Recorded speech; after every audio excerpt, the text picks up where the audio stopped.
It started with an owner who had a last name fans despised, hiring a coach that the experts thought was crazy, But I got a plan, I swear to you. who traded for a QB that was said to be washed up. They said the Detroit Lions would never amount to anything, that it would always be the same old Lions. But this team, our team, has a new identity, defined and expressed by the crazy head coach, Doesn't matter if you have one ass cheek and three toes, I will beat your ass. led by the QB that nobody thought was good. Motor City Mania is in full swing and ready to start. So join the show and be prepared for kneecap biting, because Motor City Mania starts right now.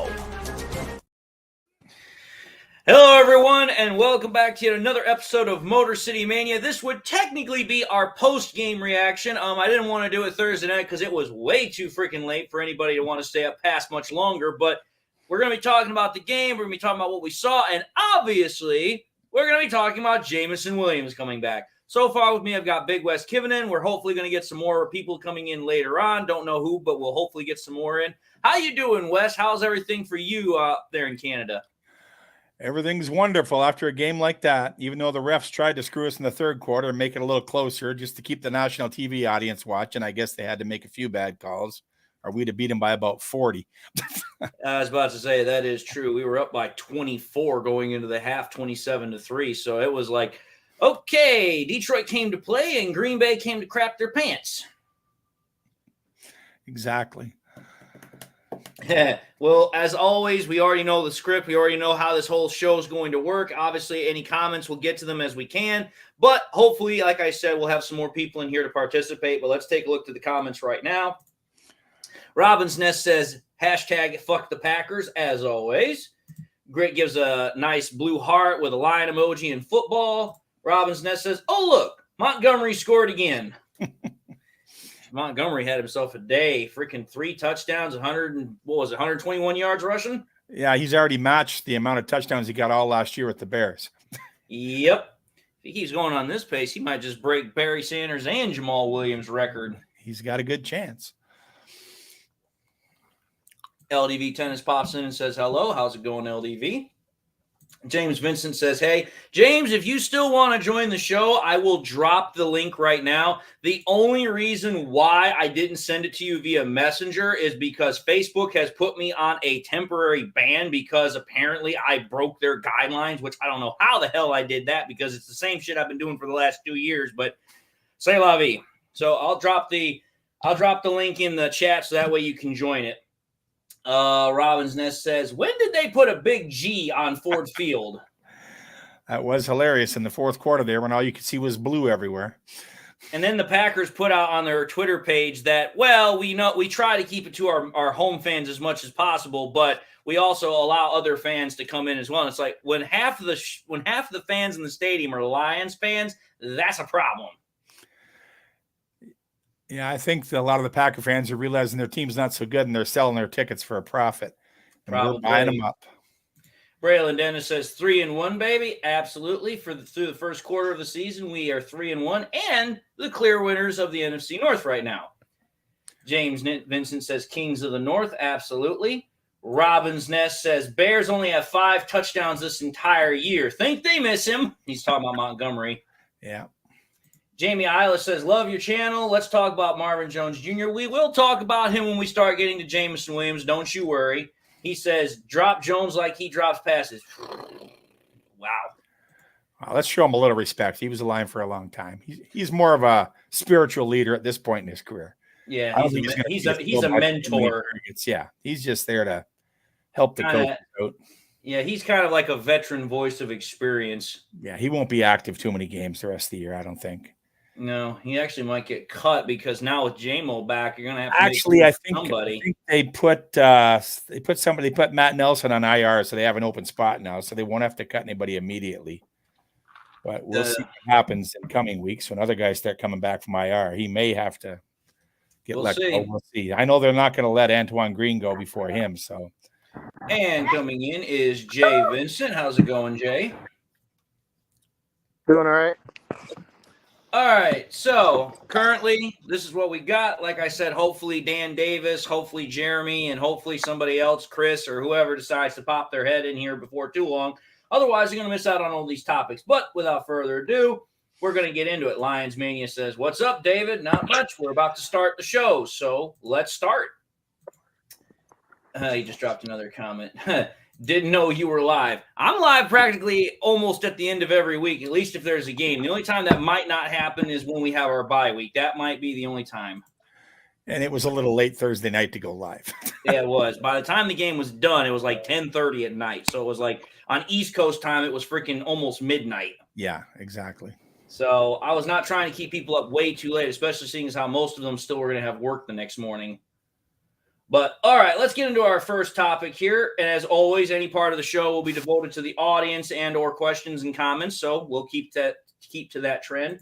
But here we go. So start with you, Big West. What were the biggest winners from the commanding win that the Lions had over the Packers? Who do you think got the biggest, win out of this as far as players, coaches? What do you think? I think our O-line showed dominance, and so did our D-line show dominance. We won in the trenches. That's where this game was won. They had no chance against us in the trenches. All right, fair enough. I like it. What about you, Jay? Who do you think were the biggest winners for the Lions out of this commanding victory over the Packers? I'd have to agree with the O-line and the D-line, and also David Montgomery with the 3 touchdowns in one game. That's a good point. I mean, that kind of also goes with what Wes said. I mean, you can't have a game like that if the offensive line isn't dominating up front in the run game. So I do agree. I mean, you guys definitely make some good points. I also think some other good winners from that game was obviously Sam Laporta. He continues to make great catches every single week. He's looking way better than what we ever had with Hawkinson, much more consistent. I also think a really big winner from that game was Jerry Jacobs. Like, he needed a good game after getting torched the last 2 weeks. So I think that he did a really good job too, getting those 2 interceptions.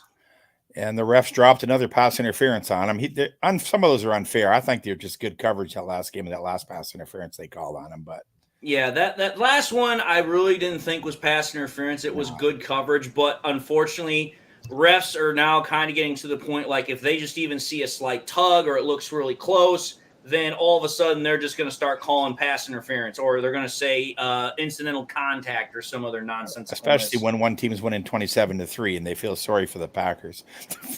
Oh, of course. I mean, come on now. It's at that point, it's just like, well, I guess this game's kind of over. We got to do something to make it look a little bit more reasonable. I mean, nobody wants to see another 70-20 shellacking like the Dolphins gave the Broncos. Unless, of course, you are the Dolphins and you're a fan of that team. That's something else altogether. But, all right, let's take a look at some of these comments here really quickly.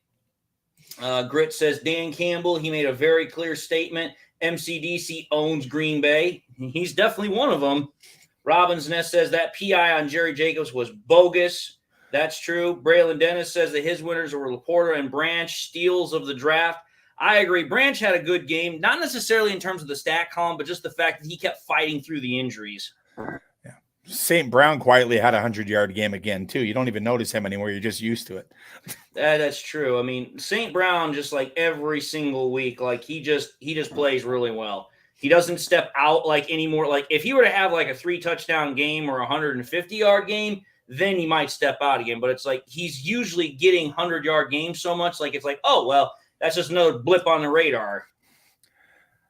Let's see here. Robbins Nest says for him, biggest winner, Brad Holmes. Back-to-back weeks, his rooks and sophomores are the real deal kneecap eaters. I mean, it's the truth, and I've said this before about Brad Holmes. Brad Holmes, if he's not a top 10 NFL GM at this point, I don't know what qualifies as a top 10 NFL GM.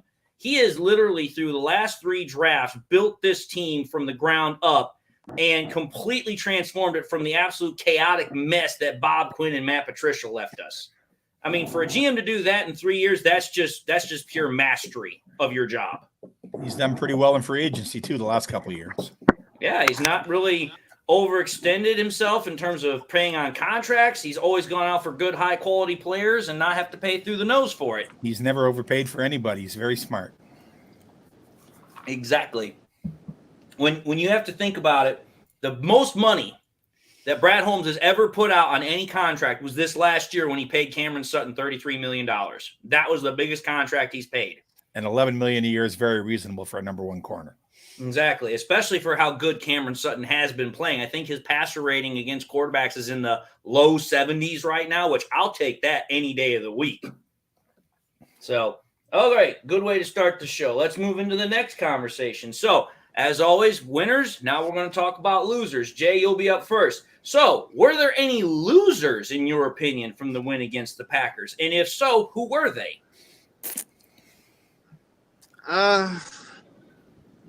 I want to say the offense in the second half kind of just dropped out. Wasn't as hot as I wanted it to be.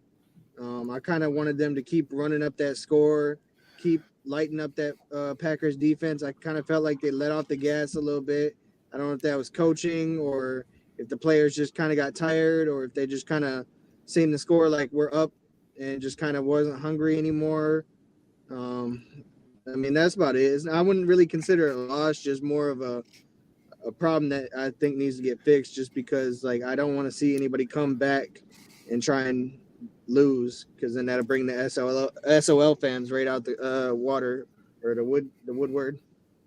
Yeah, I mean, you're not wrong on either count, but that is what it is. Good answer. What do you think, Wes? Were there any losers for the Lions from this game? I thought Ben Johnson got a little too conservative to start the second half with his play call in that third quarter there. We were getting kind of predictable. It looked like he was starting to run the clock too much early in the third quarter, and then the refs kind of turned on us and started making some bad penalties against us. And then, they got the momentum after that, but then we took it back in the fourth quarter, but it was getting scary in the third quarter there. I was starting to worry.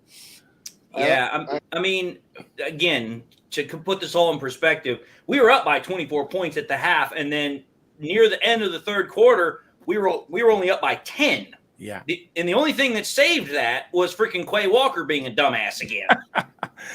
He makes the dumbest. Everyone knows you can't jump over the long snapper. What the hell is he doing out there? Last year, he knocked down our medical staff. Exactly. What's wrong with that guy? And both of those penalties allowed the Lions to either, one, seal the deal or get us back into a groove to where we could seal the deal. And it's just like, dude, it's like 2 straight years you do that. It's like either you're just an idiot or you're just bad mojo for your team, one or the other. But I'll say this, as far as the biggest losers, I do agree with you, Wes.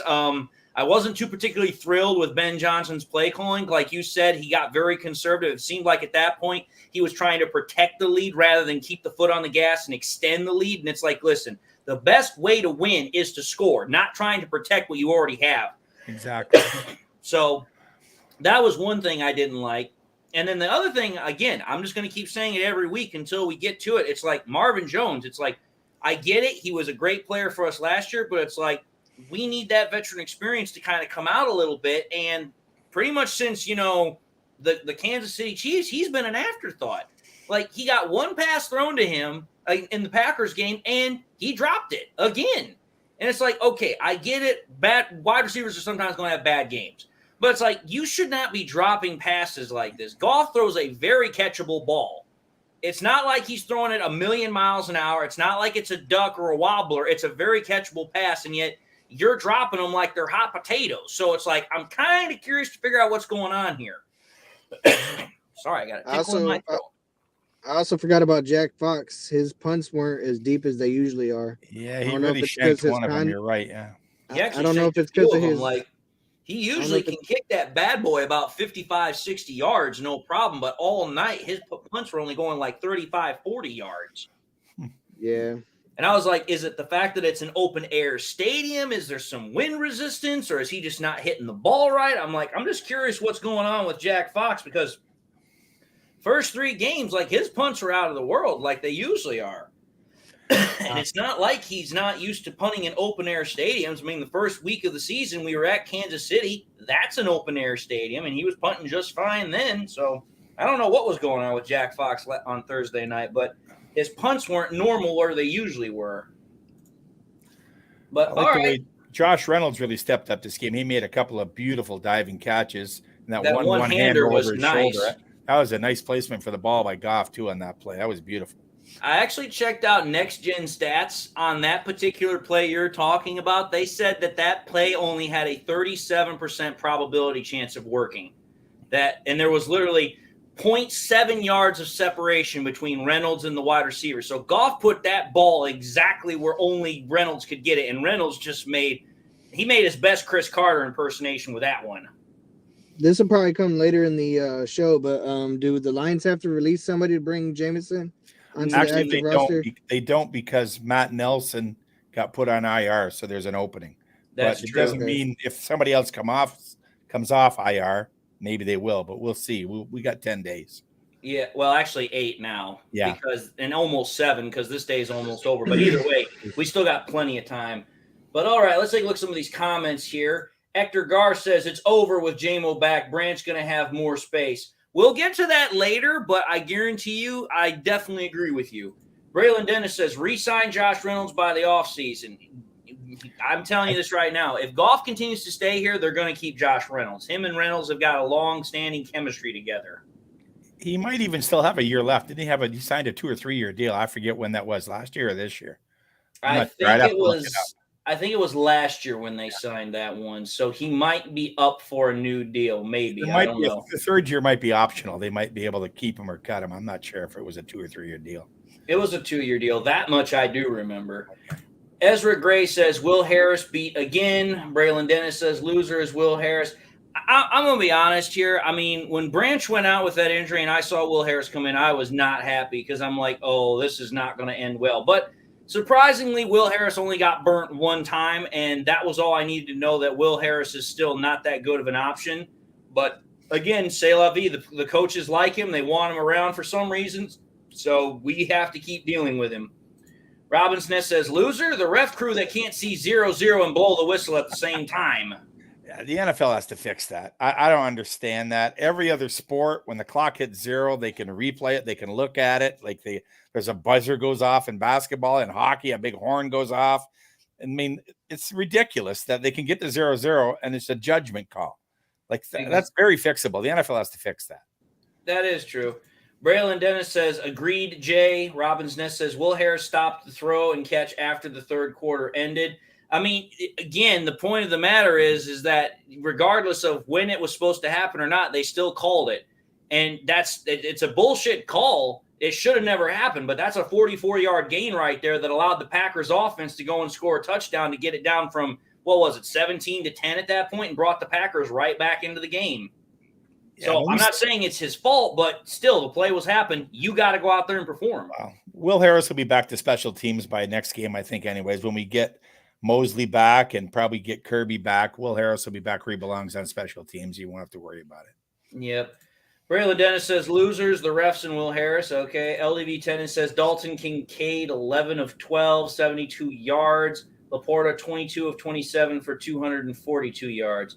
I know Kincaid's a tight end. I think he's talking about catches and targets. Yeah, I think Kincaid was drafted before Laporta around the same time. I think he was drafted just before Laporta. Yeah, they're very close. They're both in the 30s, I think. Yeah. Detroit versus everybody says doesn't make him a loser. Ben Johnson had a great game plan, and we won by double digits. We won.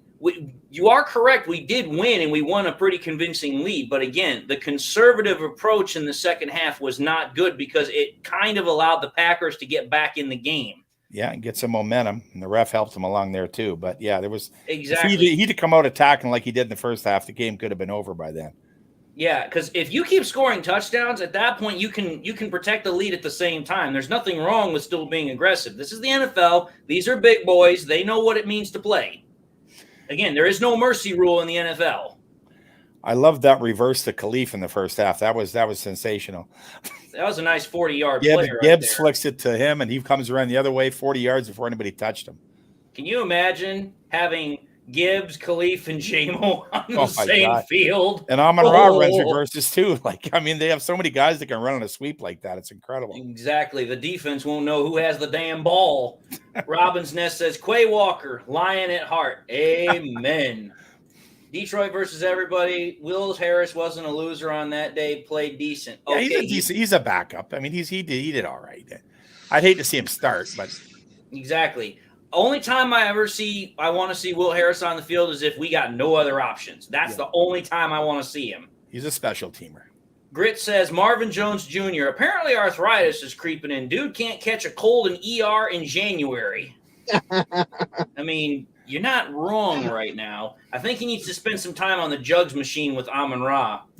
Gerald Swearnigan says, what I liked was it seemed like Ben Johnson seemed to say that's enough and let's put him away. Okay. Chris Mason. I think it's time to target Antoine Green instead of Marvin Jones. Give him a shot. Well, now that Jamo's back, that's going to be the targeting.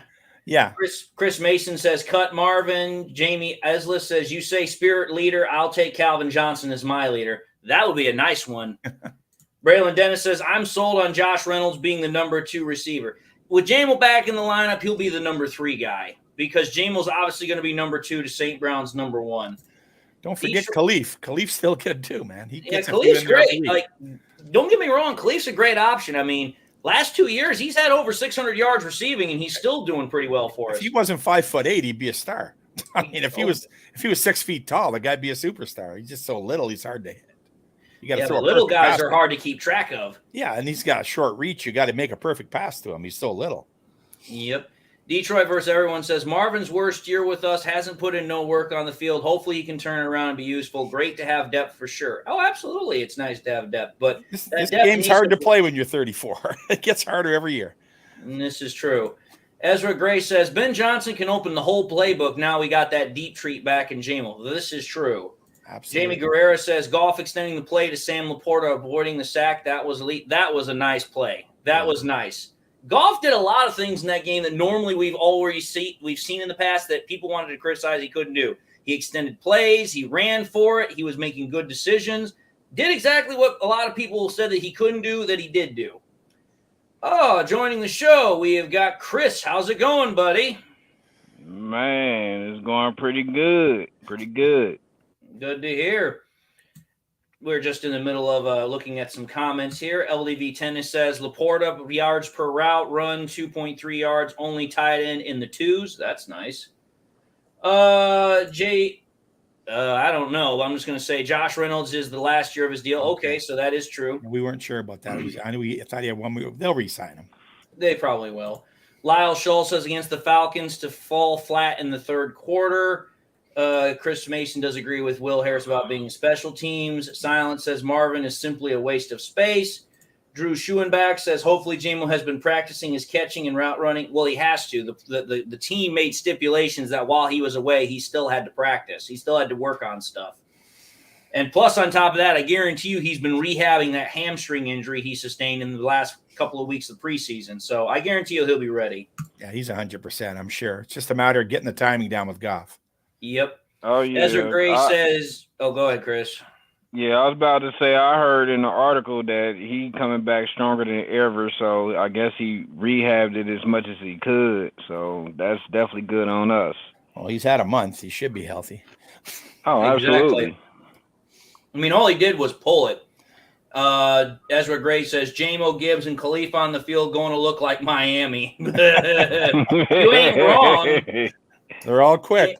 Jamie Guerra says exactly. He then asks, is Jamo really reinstated? He's not reinstated yet, but he will be on Monday. The NFL lifted his suspension. He'll be reinstated Monday. Yeah, it wasn't just him. It was another player on a lineman on a different team got his sentence reduced from 6 games to 4 also. But they made it stricter rules for guys who bet on the NFL. Now you're out a year or 2 years. Yep, they said if you bet on any NFL games, it's a year. If you bet on your own team, it's 2 years. Or and maybe if obviously forever. if you obviously do any point shaving or anything like that, you're permanently banned. But I mean, Jamo never bet in the NFL, so they never should have suspended him in the first place, in my opinion. And he wasn't at the team facility; he was at a hotel on the road.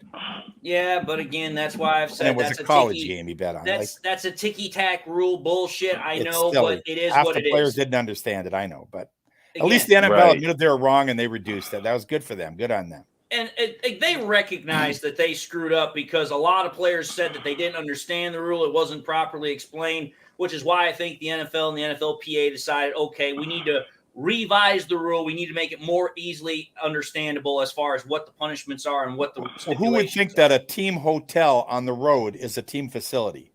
Nobody would. Nobody would think that. When you, know think what I mean? when you think team facility, you think team meeting room, practice field, something like that. Exactly. Weight room. Right. Yeah. Not a hotel Right. room in another city. That's ridiculous. Yeah, that's like that they going out for like lunch or dinner or whatever the case may be. They're not on a facility. You know what I'm saying? Yeah.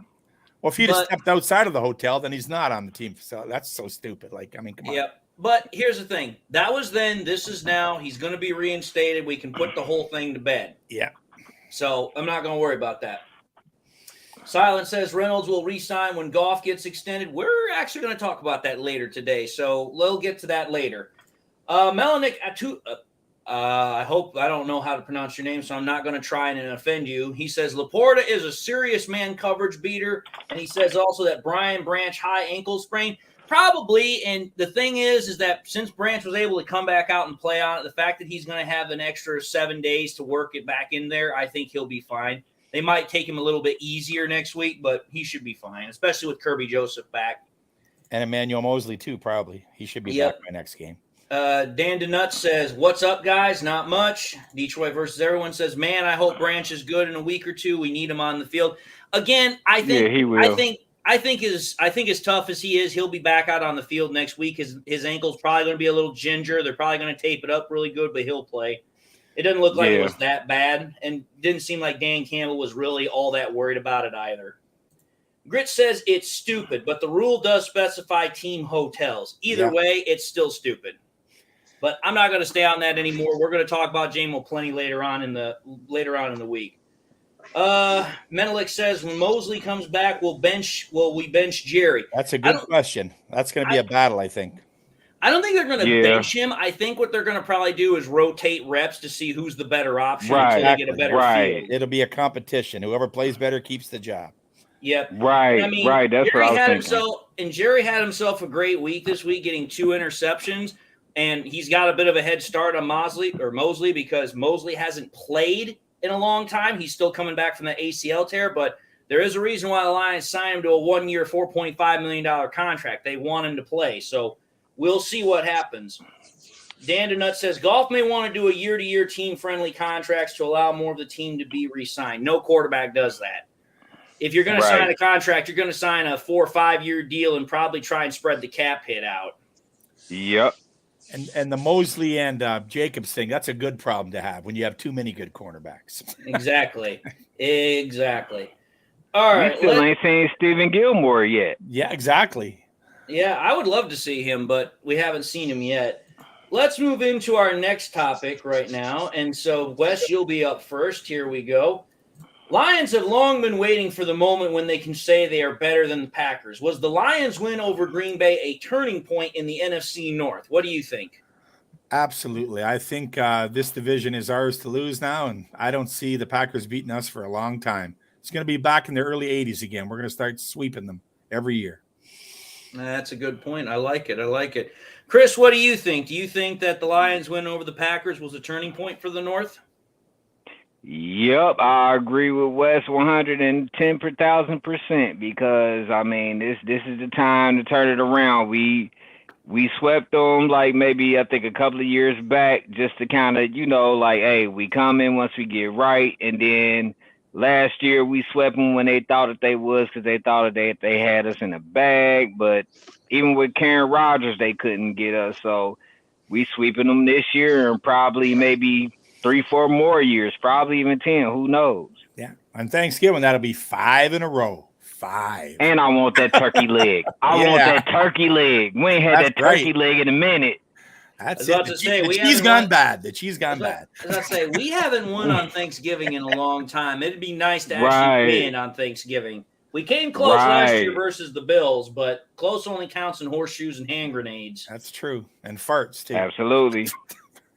Okay, Jay, what about you? What do you think about this whole topic? I honestly think the moment was last year when they made Aaron Rodgers retire from the North. I think once they got Aaron Rodgers out of the North, the North belonged to the Detroit Lions. Like, regardless of what people said of, Jordan Love was the new king of the North, the Packers would never go anywhere. Then you had the Bears people talking about Justin Fields was going to be king shit, and the Vikings fans, but they are all proven what we already knew is shit, and shit. Yeah. Here's what I'm going to say. I mean, you have to think about it from this perspective. The Lions have been in the basement for a long, long time. And literally, if you think about it, in 3 years, we have been able to completely flip the power advantage in the NFC North. It's always been pretty much the Packers division. Sometimes the Bears or the Vikings might sprinkle in there and win it themselves. But for the last 15, 20 years, it's been the Packers division. And think about this. We've won against the Packers the last 4 times in a row, and we've won 2 primetime games against them in Lambeau. When the hell has that ever happened? Right a long on. time ago. Like, I'm 65. I remember it in the early 80s doing it, but that was a long time ago. Billy Sims was our running back then. Exactly. So it's like, when you think about it, we have probably the best GM in the NFC North. We have the best, might have the best head coach in the NFC North. I'm just saying that from the perspective of maybe. I think he is, but I'm not trying to just go out there and say definitely. There's no debate on Brad Holmes. Yeah. We've got the best quarterback in the NFC North. We've got the best skill position players in the NFC North. We have the best offensive line in the NFC North. I mean, just from what we have as an organization and as a team, it's no debate. But I could be wrong, but I think Monty Clark was the head coach in the early 80s the last time we beat them 4 times in a row like this. It was a long time ago. It was a while ago. That is true. A long time ago. All right, let's take a look at some of these. I'm pretty sure it was Clark.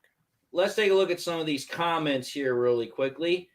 JP Page 2 says, it's nice to have Mosley and Jacobs for depth. It is. Ezra Gray says, Branch miss any time, Jerry and Mosley will move to the slot. That's probable. It's possible, yeah. Robbins Ness says, turning point was when they sent Karen Rodgers to the offseason. That's true, too. Jamie Isla says, turning point was last year. We only lost to Minnesota. That is true. We had a division record last year of 5-1. Yep. Dan DeNutt says Lions are Green Bay's daddy. JP Page 2 says Jordan Love equals Lynn Dickey. Lynn Dickey. Wow. That's a name from the past. Right. Silent says, if the division keeps playing at this level, I see 14-3 with easy division sweep.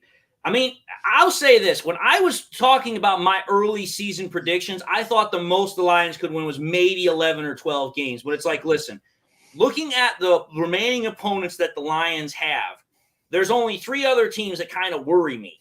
And that's the Chargers, the Cowboys, and the freaking Ravens. Those are the only teams left that really kind of worry me. Now, the Chargers, again, They have an idiot of a head coach, so I'm not as worried about that one. It's in San Diego, though. They'll have a chance. But yeah, they'll have a chance. The Ravens, I mean, it's freaking Lamar Jackson. The Ravens have always found a way to beat us the last couple of times we beat them. I expect we're probably going to lose that one. And then the Cowboys game, that's going to be a really interesting one. In Dallas, it's like playing Green Bay and Green Bay with the refs. So we'll see what happens in the Cowboy game. Exactly.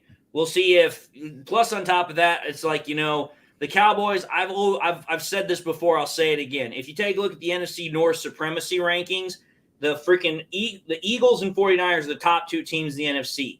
Then after that, it's the Lions and the Cowboys, and it kind of flips on a dime on who's the next one up. The Cowboys could be or the Lions could be. It just depends on who plays better during that day. Robinson says that Lynn Dickey, that sounds familiar.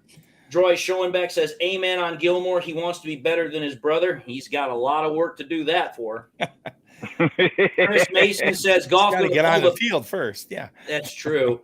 Chris Mason says, Goff going to pull the pin and drop a nade on Carolina. I guarantee you the whole team wants to drop a nade on Carolina. Oh, we owe them one after that curb stomping. Definitely owe them one. We took last year in the ice field. Hey, ain't Staley over there now? He is. Yeah, Deuce Staley. We want him. Deuce Staley's over there along with DJ Chark. They're both over there now. Oh, man. Isn't Chark hurt again already? I think he already missed a game, didn't he?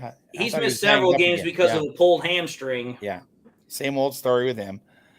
Yep. Dan DeNutt says, I think Kleenex might want to sponsor LaFleur because of all that crying he did. I mean, did you guys see his post? He was a little chippy with the media after the game there. Oh, yeah. They asked him about the whole thing, and he says, man, that was a bullshit question. I was like, Oh, really? Right. Hey, even at halftime, he said, this was embarrassing. Yeah. I mean, it was. One of the Green Bay writers asked him, what he could have done different to change the outcome in the first half or something. And he he's said, like, well, if if I I- knew what to do, we wouldn't have got our ass kicked like that. He got all hissy with him after that. Yeah, he We'll got take very questions. defensive about it. Yeah. Chris Mason says golf scores high. He could flex us into more prime time. I mean, here's the thing. There's one game that is still in a position to be flexed, but unfortunately, it's not going to get flexed. And the reason why is because the opponent we play, and that's the Vikings. Oh, If the yeah, that Vikings ain't getting flexed. If the Vikings keep playing the way they've been playing, it doesn't matter how good the Lions are doing. It ain't going to get flexed. Right. Robbins Ness says Darryl Rogers.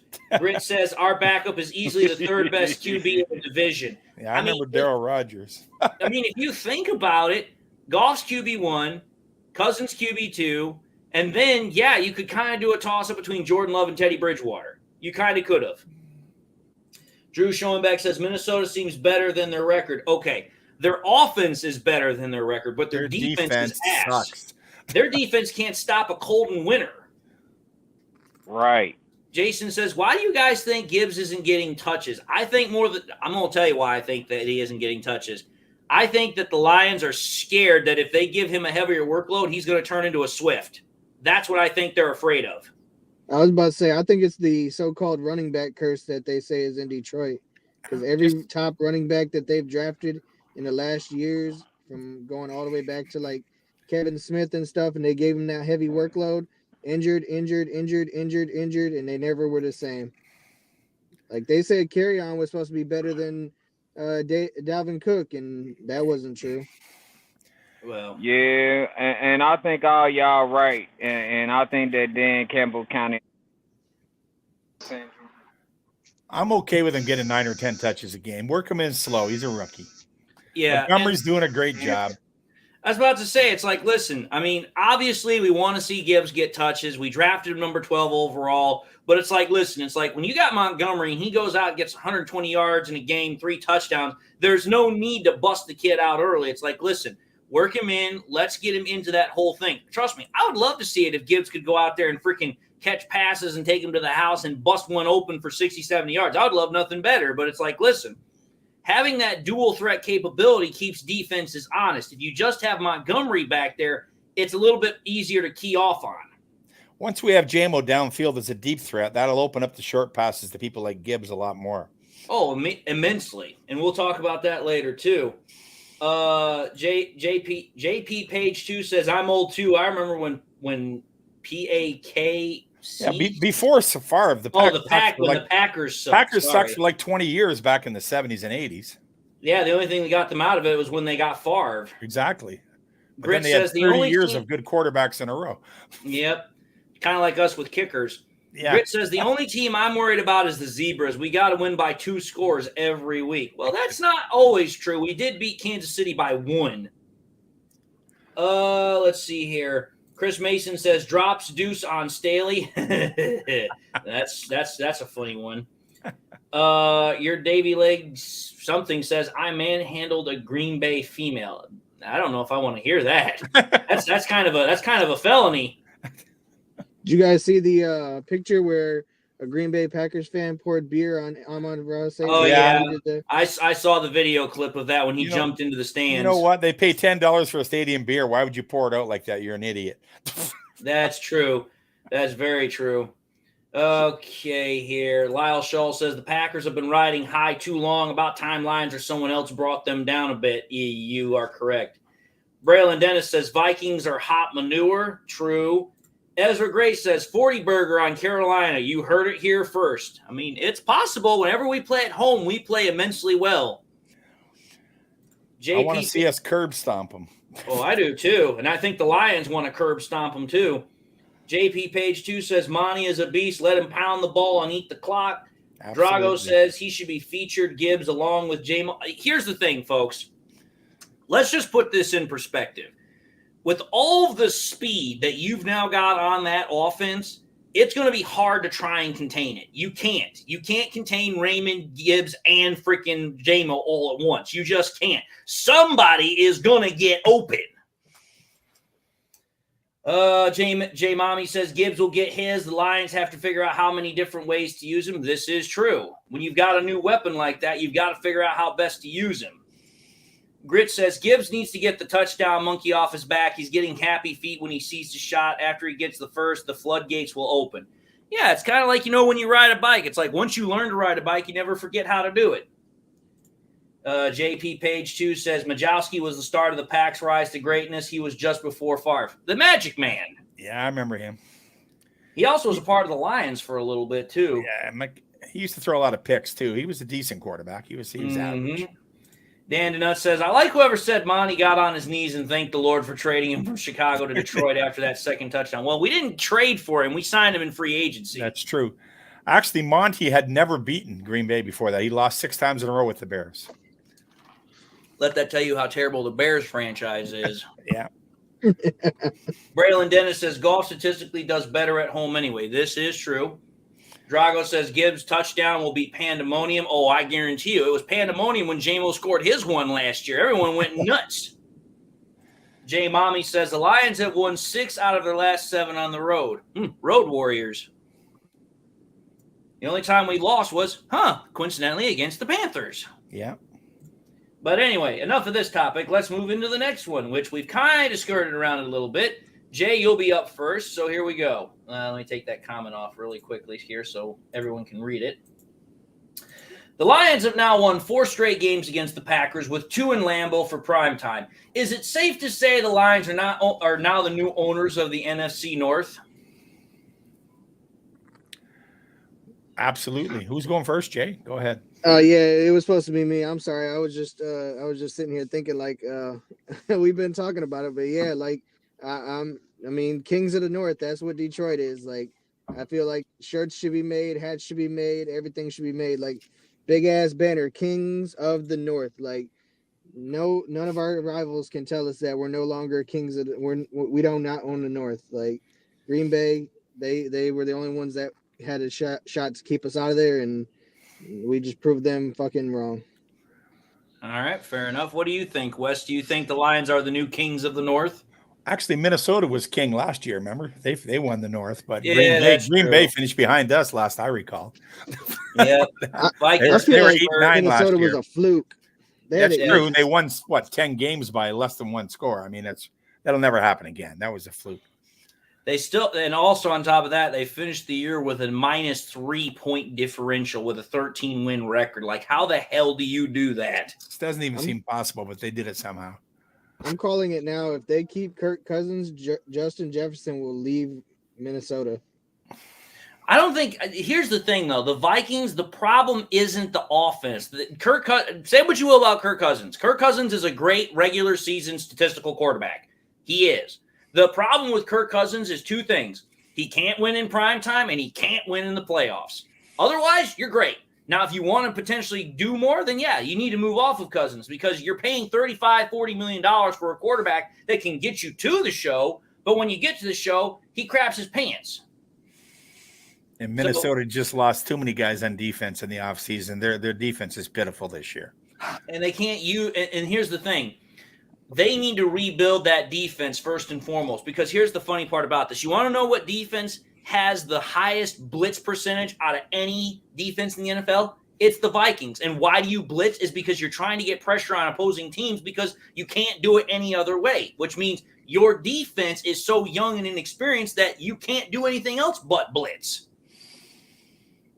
So for me, it's like, the Vikings are in a real tough pickle here because, like, okay, you've got an aging quarterback in Cousins who, don't get me wrong, he's really good still, but could you use that money instead of paying him to potentially going out and getting more defensive pieces or finding a new quarterback to kind of start over? Because it's like, listen, if you sign Cousins again, okay, you might get another 3 years of quality production, but how much is it going to cost you? Another $140, $50, $60 million? It's like you could use that money to reinvigorate your defense and find another young quarterback to start with. It's not like Cousins is Goss age and you can re-sign him for a 4 or 5 year deal and it's not going to really hurt you. But to answer the question myself, it's like, listen, the Lions, as far as the NFC North, I saw this on Reddit and I wish I'd have saved the picture. But somebody did that thing where they took Goff's face and they plastered it on a Game of Thrones background for the guy that was supposed to be the king in the North, and they put the crown on top of Jared Goff's head. And I thought that was so sweet because I was just like, it kind of shows the significance of what people are starting to think. I saw the same photo chopper with Dan Campbell's face stuck on there too on Facebook last week. And I mean, it's the truth, because it's like, think about it. It's like we were 5-1 in the division last year. We've won in Green Bay the last 2 times in primetime. We've beaten them 4 times in a row. It's like, listen, inside of the division, we find ways to win. I mean, hell, the last time we beat the Bears, we spanked their ass 41-10. It's like, dude, it's like, you think about it, the Lions have pretty much shown in every which way possible that, yeah, we rule the North right now, and we've earned it. But let's take a look at some of these comments here really quickly. Braylon Dennis says, absolutely. Nicholas Johnson says, what's up, Dave? Not much, man. Long time no see. I haven't heard from you in a coon's age. Ezra Gray says, I agree with you, Grit. Justin Walker says, we got the North as long as injuries. I'm thinking he's saying as long as injuries don't, happen. Chris Mason says that Captain Kirk is an A-. Again, he's a great regular season quarterback, but that's about it. I go B+. He's a solid option, but unfortunately, here's the thing about Kirk Cousins that I can't get past with him, is that if you think about it, everybody used to say that Jared Goff couldn't do anything because if he didn't have the pieces, he couldn't win. Well, here's the thing. Jared Goff has a winning record in the playoffs. Jared Goff has been to a Super Bowl. Kirk Cousins, losing record in the playoffs, has never gotten past the divisional round, and has a losing record on primetime, which Jared Goff also has a winning record on primetime. So it's like the two aren't even comparable. The best comparison for Kirk Cousins, and Jeremy has said it before, is Dak Prescott. You give him all the money in the world, you surround him with talent, but he still can't get the job done. I heard Dak is playing a lot better because they went and got what's his face from the 49ers. 49ers. I don't know. Oh, you're talking about Trey Lance. Yeah. I mean, he's a viable threat. I mean, he was a first-round pick, but I don't think Dak has much to worry about there. I think more than anything, it has to do with the fact that they brought Brandon Cooks in. They've reworked their offense a little bit. That might be a better option, but who knows? John in Detroit says, I love it, but don't jinx us. Let's hang the banner first. This is true. We might not have to wait much longer for that. Chris Mason says that Hawkinson is looking softer than Charmin toilet paper. HV says they had no business losing to Seattle, especially at home. As William Clay Ford, yeah, I know, once said that was a horrible loss. Yeah, we had 2 bad turnovers in that game, and we lost the coin flip for overtime, or we might have pulled it out. Yep. Justin Walker says the Vikings are so crap hell the years to come. The Vikings have got a long road to hoe. They've got a long road to hoe. J Mommy says, remember that the Lions were favored to beat the Vikings last year with half the wins, and they did. I think that was the start of the changing of the North. The Packers win sealed it. Okay. Chris Mason says, Sheila the Queen. Sheila has done a lot of work to also get this team in the right spot. She's been a godsend compared to her parents. Nothing against Martha and William, but she was much better for this organization than her parents ever were. I like the fact that she's letting Brad Holmes Holmes run it. Well, plus on top of that, it's like you have to take a look at the family history. William didn't start officially becoming fully invested in the Lions until like 3 years before he died. He still was a chairman for the Ford Motor Company. And when Martha took over, she didn't know anything about football. She was just there with her husband. Sheila, when she took over, she actually cared because she used to go to games at Tiger Stadium with her parents. She used to go to all the training camps, even back when they were in Bloomfield Hills. So she cares about the Lions. She wants to win. Peter Jabatak says, what do you all think about Pat McAfee saying Jared Goff is a top 5 QB right now? I've been saying that shit for the last freaking 10, 11 months because I knew it was the truth. It's just, okay, now everybody's starting to get on the same damn page. But it is what it is. I mean, here's the point of the matter. The NFL is a fickle league. One moment you're a really great player and the next minute you're not. You want to know how I know this? Take a look at how far Russell Wilson has descended into hell. It's just the way the NFL works. Jamie says, if the Lions hadn't lost to Seattle, you would rank them in 3-0 as a third team out of San Francisco, Philadelphia, and Miami. I mean, here's the thing.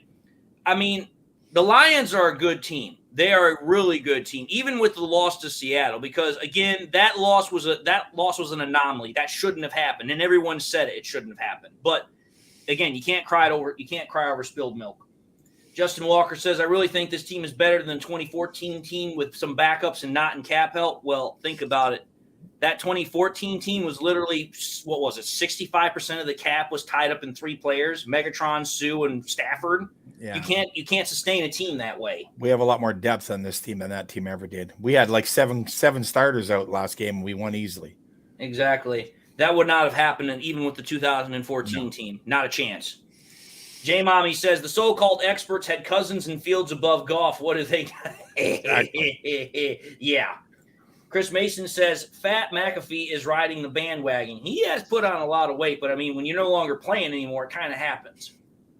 Silence says JG is a top 5 QB and the best in the NFC. Hurts is not playing good, and he has no excuse. I mean, here's the thing. The problem with, I've said this before, and I'll say it again. The problem with running quarterbacks like Jalen Hurts is that if they don't develop their passing capabilities, they start to get into serious trouble later on in their career. That's what has affected what's his name? Lamar Jackson. It's what affected Cam Newton. It's what affected a lot of these scrambling quarterbacks is that they didn't develop their passing ability as they had their running ability. That's why Patrick Mahomes is so different, because he is a much better thrower than he is a runner. Hence the reason why he's the best quarterback in the league. He can do both exceptionally well. There's a rumor going around that once quarterbacks get paid, they kind of play like shit for a while. It kind of does. It does have some merit, because sometimes when quarterbacks get paid, they kind of drop off. But I don't know if it's 100% true or not. It's kind of not a proven thing. Grit says apparently a poor man's Matt Ryan is the best QB in the division. Who would have thunk it? I mean, I love the fact that Jared Goff responded to that after the game. He freaking was like, "Oh, really? You think I'm a poor man's this? Okay, sure." J Mommy says Sheila was the only Ford who was actually a fan. I don't know if she was the only one that was actually a fan. I mean, William was a fan. He just wasn't as heavily invested. HV says, don't get me wrong, I think the world of Campbell, but you guys bring up last year in the Vikings, and all I think of is Dan making some horrid decisions in the fourth quarter that cost him the game. I mean, don't get me wrong. That game, even Dan Campbell himself said he made mistakes. In fairness to Campbell, last year our defense was so bad the first half of the year, he almost had to go for it on 4th down every time. He couldn't depend on the defense to save his ass. Exactly. Keep the offense out there. I can understand. This year he's not going for it as much because he trusts his defense. Exactly. That was what I was about to say. You can see the disparity, the change. Last year, he had to go for it because if he gave it back to the defense, chances were they were going to give up points. This year, it's like, okay, last 2 games, the defense has played really well. Okay, now I don't have to go for it on 4th and a mile. Remember, Seattle never punted last year. The whole game, they never punted. This year, we at least got him to punt it 4 times. Yeah. And they made Pete Carroll go for it on 4th down. Yeah. That's true. And Pete Carroll is one of the most conservative coaches on 4th down. Beeve909 says, love Jared's edge on that shit for the poor man's anything, advocating for himself like that. Lions Mania says, do you think we beat the Panthers next game we play? We will talk about that, but I think we do. I think we won by at least 30. KM King says, Vikings fans are complaining about Hawkinson. Gee, I wonder why. You just paid him $68 million, and he drops the pass that loses you the game. So I wonder why. I was going to say, somebody should ask him where them W's are at. They're worth they're worth the freaking dollar signs in his bank account. Silent says, Patrick, Allen, Burrow, Goff, Herbert are my top 5, and in my opinion, Herbert is a Cousins 2.0, but can't deny the stats. Let's be fair here. Herbert also has an idiot of a head coach. Let's be fair. If Herbert had a decent halfway head coach, he would have a lot better statistics and win record. And Burrow can't stay healthy. He gets hurt every other year, too. Yep. Lions Mania says, is Levi hurt again? No, I just think he hasn't really made any major storyline. He gets in there 2nd and 3rd string. He gets a few snaps, but he's not a starter. Exactly.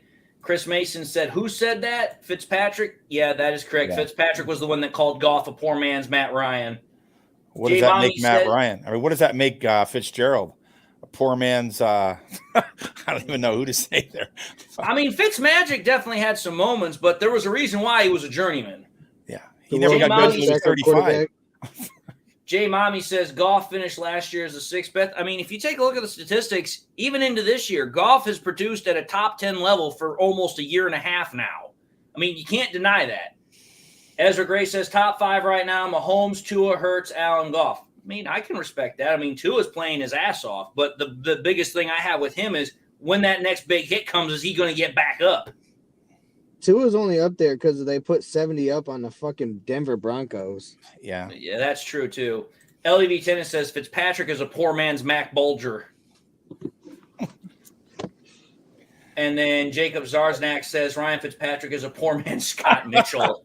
Now that's mean. Scott Mitchell. I remember he used to run like he had work boots on. Fritz says a poor man Sean Hill. Justin Walker says, remember Dan Campbell is a meathead for biting kneecaps, but in a real note, he was 4-19 in his first year and a half, and now is 11-3 in the last 14 games. Yeah, that's a big note too. Well, look at the team he had to begin with. He had to take a while. I was about to say, again, I say it again, and I keep putting it out there right now. Considering where we started after the mayhem that freaking Bob Quinn and Matt Patricia left us, it's amazing how fast they've turned it around. HV says, who do you guys think is a poor man's Tom Brady? Just curious. Well, if you listen to the pundits, they're going to say Brock Purdy. Because all anybody wants to talk about is how Brock Purdy hasn't lost a game in the NFL just yet. And it's like, dude, it's like he's on one of the best teams in the NFL. I would be surprised if he would be losing. Yeah, quarterbacks don't win and lose games. Teams do.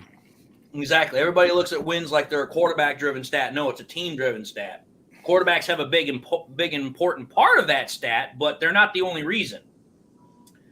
But all right, here, let's move on to the next topic here. Wes will be up first this time. So we're going to kind of keep on this theme, but again, kind of slightly deviate a little bit to the right here. So here we go. The Lions are 3-1 through the first 4 games for the first time since 2017. I actually had to look that up. That was the last year of the Caldwell era. But also have the undisputed best record in the NFC North. Winning the division has been a fair expectation so far from fans. But should the expectation now be more, do you think? What do you think, Wes? I would love to see it be more. If you look at our remaining schedule, we're through the toughest part of it already. The first quarter was the toughest part. I mean, I think we could win 12, 13 games easily. Maybe we could even get a bye. We never know, unless San Francisco wins like all the games but 2. I think we could maybe win 13 games this year. We'd have a chance to win the NFC. We'll see. Yeah, I mean, I'll wait to answer that part of it. But what do you think, Jay? What are your thoughts on the whole matter? Right now, I mean, I'm a big Lions fan, but right now I'm more worried about getting past the playoffs. So I don't really feel like expectations should be more. I want to get into the playoffs. Like I see Detroit getting seed number 3, just because I think Philly and San Fran will fight for 1 and 2, and then they make it past that first wave. After that, I feel like we get knocked out just because we're missing a couple key pieces. I feel. Big pass rushers. We need another elite pass rusher on the other side to help Aiden. And I feel like we're really missing another elite cornerback besides Cam Sutton. So I just feel like we just need a little bit more to push to that next level to say, like, we're going to go to a Super Bowl or we're going to win the conference or something like that. Well, to be fair, we do have another elite pass rusher. The problem is he's on the sideline with 6 to 8 weeks before coming back. Yeah, that'd be James Houston. Some smart person decided to put him in coverage, so you never know where they're going to put him. Yeah, that is true, but I'm not going to get on that topic. Here's what I'm going to say. I mean, before the year started, I pretty much said the Lions were going to win 10, 11, 12 games. I already expected that was going to be the case because, again, we already knew that compared to other rosters in the NFC North and pretty much the games that we had this year, we were going to win a fair amount of games. But it's like, listen, I don't think anybody expected that the Lions were going to win the way they have won and how they've won them. Because it's like, listen, it's one thing if you win games barely, which the Lions have done in the past. But the Lions are actually winning games in convincing fashion. It's like, listen, you win against Atlanta, which has actually a really good defense. You beat them by 14. You go into Lambeau, primetime, and you beat them convincingly. So it's like, okay, here. The Lions are actually showing it's not like they're just barely eking out wins here. They're convincingly winning games. So for me, it's like, okay, here. When you take that in tandem with what the Lions did over the second half of last year, going 8-2, it's like, okay, I think the expectation of winning the division, that is still the baseline expectation. But it's like, listen, depending upon how the seeding goes in with the playoffs, the Lions, I'm at least expecting can win at least one playoff game, get to the division. But I would love it if the Lions could actually go into the divisional round and win that game and get to the conference. Am I going to say Super Bowl? No, I'm not going to say Super Bowl. But could we get to the conference game? It's a coin flip, in my opinion. It's like a 50-50 shot one way or the other. It just depends on how the playoff seeding works. Let's see what the comments say here. Huh. Okay, going back to the previous comment here. Silence says Tua is a hard to judge because he's the best. He's in the best offensive situation in the league. So is it him or the players around him? He's good, but I don't believe he's that good. Well, I mean, he's got an offensive-minded head coach in McDaniels. It's pretty damn good. He's got the fastest receiver in football in Tyreek Hill. Plus, he's also got another really good one in Waddle. Grit says there's no such thing as a poor man's Tom Brady. I mean, you're not wrong. HV says, I said this morning I want 5 more wins this year. Then I heard a guy on some podcast said they would finish 14-3, and I needed 1, 2, or 3. I mean, if the Lions win, because here's the thing, the best record that the Lions have ever had was back in 1991 when they went 12-4. We've never had a better record than that. If we can get more than 12 wins, I'll be freaking jumping off the roof. Like that's how giddy I'll be. But it's one of those things where you kind of have to wait and see and take it week by week. Is it nice to think about? Yeah, but reality and dreams are not the same thing. Chris Mason says it's a long attrition-plagued season. I mean, you're not wrong. Kind of have to deal with the injuries as they come. Justin Walker says if you make it to the playoffs, it's anyone's chance to win. I mean, yeah, it kind of is. Again, as the saying goes, you can be beat on any given Sunday. Chris Mason says depth. Ray Plays Game says 14-3 is what he thinks. LDB Tennis says I'm saying Super Bowl, bank it. Well, I'll remind you if we get there. Justin Walker says, didn't Las Vegas have us 10-7 with winning the division at the beginning of the season? They did. That was their expectation in betting odds. Braylon Dennis says in his opinion that it's the players around Tua that make him look good. Rich says we are significantly better than every team left on our schedule. You might be able to argue Dallas, but I would disagree. Again, Dallas and Baltimore are the two teams that scare me the most. The only thing about the Chargers is that we're playing them at their place. Otherwise, I'm not too worried. I wouldn't be really worried about Baltimore only because we shut them down. We lost to Justin Tucker, not Lamar Jackson. Lamar Jackson. No. You got to get it right. We didn't lose to Justin Tucker. We lost to the refs again because that play should have never happened. That's right. The clock said 0 again. Another one of those. Exactly. That should have been a delay a game, and then they would have had to have punted. Smoke You Some says, how long do you think before somebody smashes Glassman to bits? Oh, he's talking about Tua. I mean, the way the NFL plays, chances are it's not going to be much longer, but I hope it doesn't happen. I don't want to see any player get injured. But, again, the way the NFL plays, he's going to get smacked here before too long. Lion King says, when will Emmanuel Mosley start? If I'm betting, probably next week against the Panthers. He'll see some snaps next game. Well, I don't know who's going to start, him or Jacobs. It'll be a competition. Yeah, they'll probably both get some reps out there. I expect we'll see him next week against the Panthers. That's about what I'm going to say. Peter Jabatak says, do you think the Lions bring back Denzel Mims for depth? Kind of weird nobody's picked him up yet. No, I don't think they bring him back. No, why would they bring him back when we just got He had his chance in the preseason. He's done. Exactly, and we released him because of an injury. It's like the Lions already got to look at him. They obviously didn't think much of him, and any other team hasn't really thought much about him either. So I mean, it would be nice, but the NFL is not built on charity. Besides, if we bring him back, we lose that draft pick to the Jets again, don't we? So. Yeah, I think it's like a 6th-round pick or something. It was a swap for a 6th or for a 7th. Something that it went back. There was no trade at all now because we cut him. Yep, because he didn't make the roster. All right, Jay, next topic. You're up first. So here we go. Kind of segueing away from the division and the Packers and all that nonsense. Let's kind of get into something a little bit different here. So here we go. Lions defense has stepped up and has played extremely well the last 2 games, picking up 12 sacks. And I just checked this out. They are currently tied first in the NFL in total sacks with the Pittsburgh Steelers with 13. Do you think that this pace of sacks is sustainable? What do you think?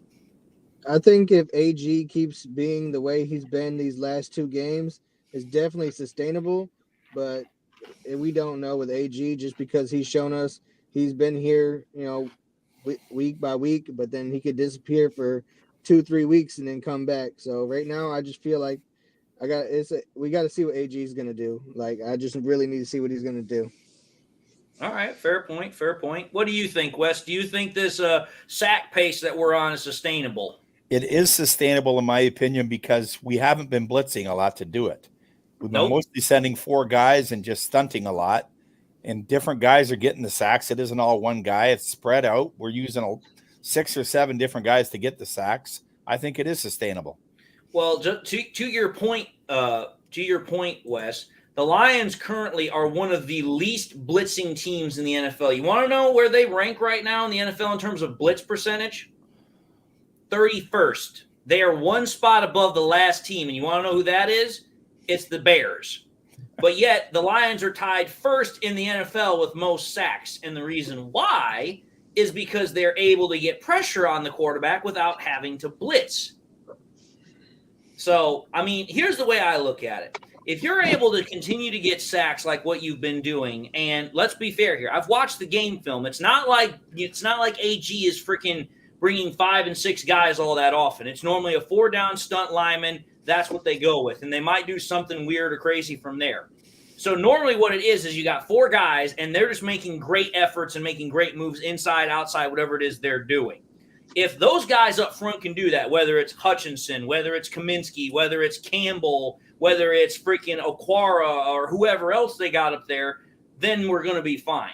We're getting a lot of them up the middle, too, with McNeil and Bugs. And yeah, that's also true. Even Benito Jones has one. Like, we're getting sacks up the middle. We're getting pressure up the middle. McNeil looks way better this year when he lost that weight. He's getting. I would like to see Broderick Martin play in the Panthers game. Well, that's probably not going to work his way in. I mean, we got him as depth, too. I mean, we're looking a lot better up the middle than we were last year. Yeah, I mean, when you lose 20, 30 pounds and you put that on in muscle but still lose the weight, it's like, dude, you're going to be a lot more physically dominating in the middle. We're also sending Hutch up the middle in a lot of plays, too, on stunts. Yeah, we bring in Hutch, and Jack Campbell has been a wonderful surprise off the edge as a linebacker. Yeah. Like, I didn't think about that as something that he could do when we drafted him. I was just like, okay, this guy is a run-tackling machine, but he's actually being used a lot in pressure situations off the edge to allow Hutchinson to move inside. Yeah, against running teams, we're putting 3 linebackers out there at once sometimes. And, I mean, when you've got Barnes, Anzalone, Campbell, and Rodrigo out there, that's a pretty formidable packing unit. You're gonna get hit hard. But all right, let's I'm gonna just say this. Based upon what we've seen, I think it is sustainable. But I think at the same time, we shouldn't be expecting 7-5 sacks every day. Like, we might get 3, maybe 4, maybe the occasional 5 or 6 here or there. But it's like, listen, if you can get a quarterback on the ground 3-4 times a day, you're doing something right. If you get any more than that, then you're definitely doing something right. All right, let's take a look at some of these comments here. Jamie Guerrero says, commentators said the Lions should be favored in all their remaining games after going into Arrowhead and Lambeau and winning. I mean, if you can go into those venues and you can win, you definitely have the ability to win almost anywhere because there's not really any other places that are really going to be as imposing as those 2 places. Casey says Green has a shot before Mims, going back to the previous comment about Denzel Mims. HV says Hutchinson is just getting started. I mean, through 5 games this year, he's already got 3 sacks. If he keeps doing what he's been doing, he's going to have double-digit sacks this year, no problem. Justin Walker says McNeil shedding off that weight was huge for the Lions as a pass rusher, as Wes said. EJ Perez says Hutchinson will gain more experience gauging the offensive lines as the season progresses. He's still learning. I mean, yeah, you're right. He's still only a second-year player. Jack Sims says next big away game we go into is Baltimore. That is true. Lion King says our secondary has stoned opposing wide receivers, results in coverage sacks, which I thought we were going to get on paper looking at our upgrades. Again, it kind of goes hand in hand here, and I've said this before. The best friend to a pass rush is good coverage, and the best friend to coverage is a good pass rush. It goes hand in hand because if the quarterback's getting blitzed, he's going to overthrow, he's going to speed up his reads, which means interceptions. If he holds the ball too long because the coverage is good, the pass rush is going to get sacks. It kind of goes hand in hand. Grit says, we can't let Broderick get a sack on Bryce. The little guy would get stuck in his belly button.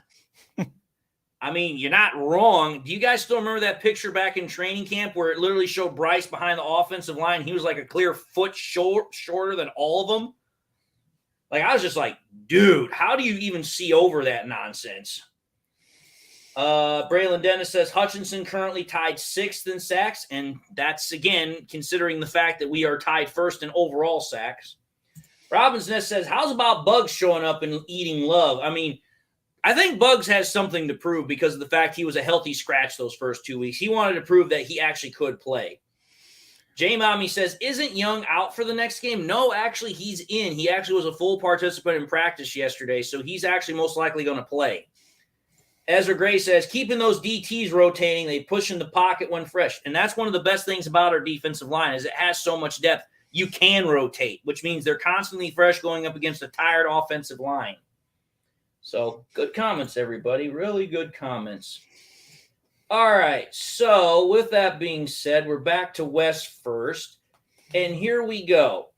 The Lions just got some players back for Thursday Night Football. Obviously, the big ones were Decker and Monty. Now with 8 days until their next game against the Panthers, the Lions are getting extra time to get more guys back. How important is it for having this mini bye for the Lions early in the season? What do you think? It's very important. We're missing our 2 starting safeties, CJ GJ and Kirby Joseph were out last game. So, I mean, now we're going to have you got Tracy Walker in there and Melifamu who is playing safety. Now you're going to have Manuel Mosley coming back. He needs to play the slot or outside corner along with Jerry Jacobs and Sutton. And if Branch is a little banged up, we can always, throw one of those guys back in there. So, I mean, we're set now. Our depth is getting better. It's showing. We got depth all over this team. Depth on the D-line, depth in the secondary, depth at linebacker. Our defense is playing with guys injured, and we're playing through it. This team's going to keep on winning. We're gonna put up a 40 burger on Carolina. I predict it. We're going to win by 30. Absolutely. I mean, having many bye weeks in and of itself are important, but I'll talk about that in a minute. What do you think, Jay? What do you think about the Lions having all this extra time to get healthy before we get set to play the Panthers? I mean, I just think it's going to be really big, especially with them releasing J-Mo and him coming back. I mean, I know we weren't really expecting that, but with that news coming out, that gives him time to get with the offense, get the timing on. Hopefully they can throw some play action passes with him deep and, bringing back Mosley and hoping maybe, Branch can get over his injury, even though, like Wes said, we got depth. But I would just love to see that defensive rookie of the year get out there in that field and make his hits and get that ball in his hands because he wants that ball. Every time he goes for it, he wants it. I know he wants it because he every time he gets a chance for a pick and he doesn't get it, you can see the disappointment because he knows he wants it. And I love to see him hit people because he loves to hit people, and I love that that type of play out of a player. I agree. I mean, here's the way I look at it is that any time in an NFL season you can get extra time to get healthy is important. It's great because, again, everybody can say, oh, injuries shouldn't be used as an excuse on why you lose a game, next man up. Okay, that's fine. That's an argument we've heard about and talked about forever and a day. But here's the thing. There's a reason why backups are backups and why starters are starters. Having your starters out there to play is important. And when you think about it, I was talking to Wes about this prior to the show. The Lions this year have 3 mini buys and 1 bye week. Because think about it. We had a mini bye after the Kansas City Chiefs game. That gave us an extra 10 days to get ready for Seattle. Ultimately, that didn't go in our favor. But yet, we now have a mini bye week after the Packers. We've been given 10 days to get ready for the Panthers. We then have our actual bye week after the Monday night game against the Raiders, which gives us 2 weeks to get ready for the Chargers. And then we have another mini bye week after we play the Packers for Thanksgiving. So if you think about it, the Lions this year were given a lot of fortuitous time to get ready to play throughout the season. There's never really a huge point in the year where they're not going to have a chance to get extra time to get healthy. It's not like they're going long stretches of playing week after week after week and they're not getting a chance to rest. So having these mini bye weeks keeps the team relatively healthy because it gives them more time to rest and prepare for games. And if you realistically think about it, the NFL also did us a really big favor, too, because it's like, okay, who do we play after the Packers? We play the Panthers, who are 0-3. Who do we play after the Raiders? We play the Chargers, and we get 14 days to prepare for them. It kind of is like the NFL kind of set the schedule up to really work in the Lions' favor to where they're not getting overextended in one way or the other. But that's what I think. That's why I think these mini bye weeks are really important because it gives the Lions extra time to get ready for the game and healthy as well. All right, let's take a look at some of these. Let's take a look at some of these comments here. Patty Grimes says, "What's up, guys? Not much, Patty. Thank you for joining the show."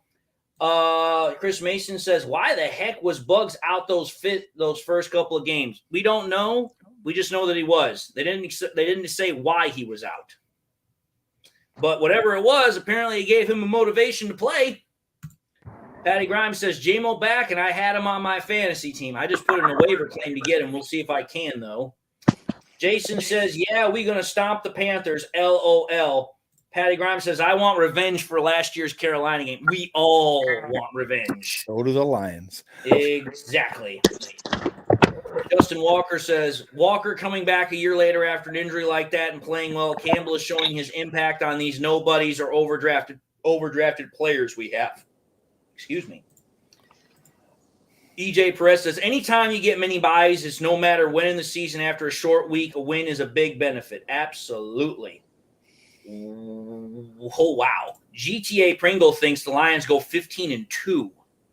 I mean, that would be something. That would be something. But, again, got to see it to believe it. Smokey Sum says, Panthers are going to win the bottom of the whole bowl tomorrow, giving Minnesota another L. Wait a minute. That's bottom of the whole bowl 2.0. You forgot about the Bears and the Broncos. The Bears and the Broncos might be a worse game. I know it's hard to imagine, but that could be the worst game this season in the NFL. Oh, I guarantee you it is, because it's like, dude, both of those teams suck. They are absolutely horrible. At least Minnesota has a great offense, but the Broncos have nothing on either side of the ball, and neither do the Bears. It's pretty much just like, okay, who's not going to suck worse? The Bears lost, 13 or 14 games in a row now? I've lost track. It's so many. Like I told you earlier, they have not won a game since October 24th of last year. It's almost been a full calendar year since they last won a game. That's just horrible. Even the Lions weren't that bad. Lion King says, with Jameson Williams out wide, his presence will make everyone else better, even if he don't catch a single pass. This is very true. Very true. He just as a decoy, he helps this team.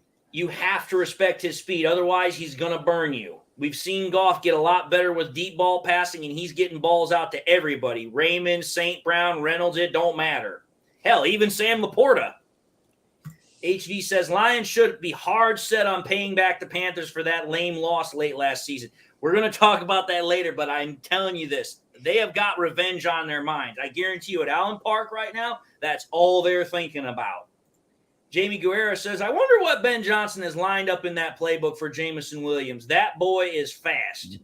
I guarantee you he has plays that are specifically designed just for him. Robbins Ness says, Bears-Broncos might be a fun game to watch. 3-2 Broncos. Dude, if that was the final score, that would be the worst game in NFL history. The absolute worst. J. Mommy reminds that the Raiders QB is out for tomorrow. Yes, Jimmy Garoppolo is out. He's been outruled with a concussion. Robbins Nest says, Dan Campbell and the Lions are 11-3 in the last 14 games. Just saying. This is facts. This is facts. All right, let's move into our next topic here. So Jay will be up first. Pardon me. Let me pull that comment down so everyone can read it. So here we go. The Lions' offensive line continues to have issues protecting Goff. Been good in the run game, but passing-wise have been having issues protecting Goff, as Goff has been regularly harassed and has had to use his feet to scramble and evade pressure more. Is there an issue with the offensive pass protection? What do you think, Jay? I don't think there is an issue with the offensive pass protection. I just think that Ragnow and Decker, they're prideful, strong people.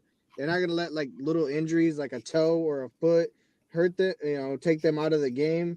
And they're too strong, or not really sure what the word I'm looking for is, but they will not come out of the game, like regardless of what they they got to be forced to come out of that game. So like that's why I think these bye weeks, going back to the other thing, these bye weeks are going to be really big, because I'm hoping we can get that offensive line strong. That right guard position, I just feel like they need to find somebody there, because I don't think Big V is the solution. Glasgow isn't looking as good as people thought he was going to be. I kind of want to see him throw Swordsel in there, see if he can do the job, just because he was drafted, and I want to see what the kid can do. Other than that, like I said, I think it's just more they're trying to play injured, and it's not working out for them. All right, fair enough. What do you think, Wes? Do you think there's a problem with the offensive line's pass protection of Goff? No, I agree with Jay for the most part. I mean, Decker was playing on one leg last game. He had probably his worst game in a couple of years, but he gave the effort. He stayed in there the whole game. He played all the snaps, but he got beat a few times because he was basically hopping around on one foot. He has a badly sprained ankle and he played through it. Yeah, I mean, you guys do make good points. Don't get me wrong. I mean, these are two very, very strong-willed people. They're very opinionated about what they're going to do, and that's fine and all. But I don't think you can really use that excuse with Frank Ragnow because we knew before the preseason was even here that his foot was never going to get any better. It's non-repairable. Pretty much what he has is what he's going to have to deal with. So if he's willing to play through that and to deal with that, I'm fine with that. As far as Decker is concerned, it's like, listen, the biggest issue with Decker is obviously he's had foot problems for years, and it's well documented, and he continues to have problems. For me, it's like, I think more than anything with Decker is that, listen, he hadn't played football in 21 days, and it's like, listen, you go 3 weeks without suiting up, doing any practicing, you're going to get a little rusty. So for me, it's like, listen, having Decker play on having him not played on the left side, having to switch freaking fullback to the right. And I think on top of that, teams are just starting to get a little bit more aggressive and smart with the Lions offense. They're trying to find ways to actively impact that offense. And you can't stop the run game. The only option you've got left is to try and impact Goff. And it's like one of the things we know about Goff, at least statistically, is he's great against being pressured. But any quarterback's going to get in trouble when you start hitting them constantly. And Goff took one last week. I was kind of surprised that he got up for as thin as he is. But Goff is a tough SOB.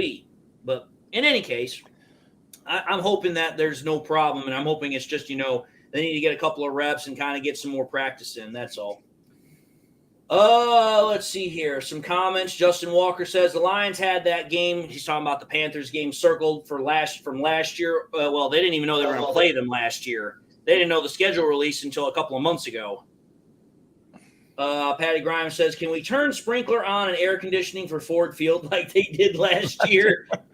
Yeah, that would be – dude, I'm telling you this right now. Goff has gotten a lot more vocal over the last year, and he was very vocal about how bad the field conditions were last year. The only problem is that if you turn the sprinklers on indoors, it's going to make it slippery, and you're going to get a lot of injuries. Yeah. So I don't think that's a good idea. Air conditioning, I don't think anyone's going to have a problem with that because it gets hot in there. Yeah, that game in Carolina was played on an ice rink last year. It was ridiculous. Exactly. Dale says, good evening, my fellow Lions fans. Good evening, Dale. HV says, the worst was the Lions losing 5-0 in the playoffs from 1970. Poor protection resulted in the safety. I wasn't even alive then. So Greg Landry was the quarterback. I watched that game. Remember, I'm 65. I was about to say, I wouldn't be born for another 24 years. So I can't speak on that. Chris Mason says, O-line needs to stay mean and keeping Goff clean. I mean, I like the rhyme, and it definitely works. Grit says, Bears and Broncos are looking at a 0-0 tie. They will go both 0-1. Dude, if that happens – I'll bet the under then. Dude, if that happens, I think the NFL will sit down with the Broncos and Bears ownership and be like, you need to sell the team. You need to sell the team. Braylon Dennis says that the word Jay was looking for is resilient. Chris Mason says 1970s Lions. Was that the great Lem Barney's team? Again, he was on it, yeah. I wouldn't know, so you'd have to ask Wes, which I think he got it. Justin Walker says, how many games do you think the Bears left with Fields if they keep playing the way they're playing? Dude, I think they're going to let Fields go in the offseason. They have to. Yeah. I've said it before, and I'll say it again. I'm hoping C.J. Stroud proves me wrong about OSU quarterbacks because he's already looking pretty good, but it's like, listen, I knew when Fields came out in the draft 3 years ago, he was not going to be good. He just wasn't. And I remember Bears fans thinking he was going to be the next Messiah. He was going to bring the Bears out of futility and all that bullshit. And I'm just like, listen, I'm telling you, he runs more often than he passes. His passing game is not there yet. But the worst part is that through 3 NFL seasons, he's still making the same mistakes he made as a rookie, which means he hasn't progressed at all. Robin's Nest says, off topic, forgive my ignorance, but does Big West have a Lions podcast? I really like your takes and insights. I have my own channel. I just do a podcast. I do a show maybe once a month. I just comment on a few things when I have something to say. I put out one video a month, maybe. So if you want to hear more of Wes, you're going to have to tune into either my show or Jeremy's show. YouTube, Big West Kivin, and you'll find it there. But yes, he does have a show, but he does spend a lot more time on these live streams with me and Jeremy. So yeah, more incentive to tune in, I guess. LDV Tennis says, as of September 26th, Lions pass block win rate is 58%, which is ranked 13th, so just slightly above average. Lion King says, the problem is defenses cheat the box because no vertical threat until next game they have to back off. That is a good point, because if there's no vertical threat, they can just key off and freaking stack the box. EJ Perez says, I don't think there's a problem. Maybe some miscommunications along the line. And golf at times can bake a cake standing inside the pocket. That is true. That does sometimes happen. DC8091 says, woohoo, drinking West Virginia moonshine. I have yet to actually drink moonshine, but I'll tell you this. If it's as strong as what they say they are, that'll knock you flat on your ass in a couple of minutes. You might go blind. I wouldn't do it. Depends upon who bakes it. Yeah. Chris Mason says D-Mont is going to run away, bang. If Montgomery can have the same type of impact that he had this last game, dude, our offense will be lethal. Again, think about it. You have Goff as a quarterback who is a great game manager. He knows what he's doing with that offense. You've got two great running backs with Gibbs and Montgomery. And then again, you've got Amon-Ra St. Brown, Sam Laporta, J-Mo, Khalif, Josh Reynolds. Like, this offense is loaded for bear with weapons. There is no shortage of offensive weaponry on this team. HV says, Goff is tough for sure. He plows headfirst on scrambles instead of sliding. He's just trying to pick up extra yards. Can't fault him for that. It's not smart, but can't fault him for it. Patty Grimes says the Lions haven't won 6 division games in a row since 1995.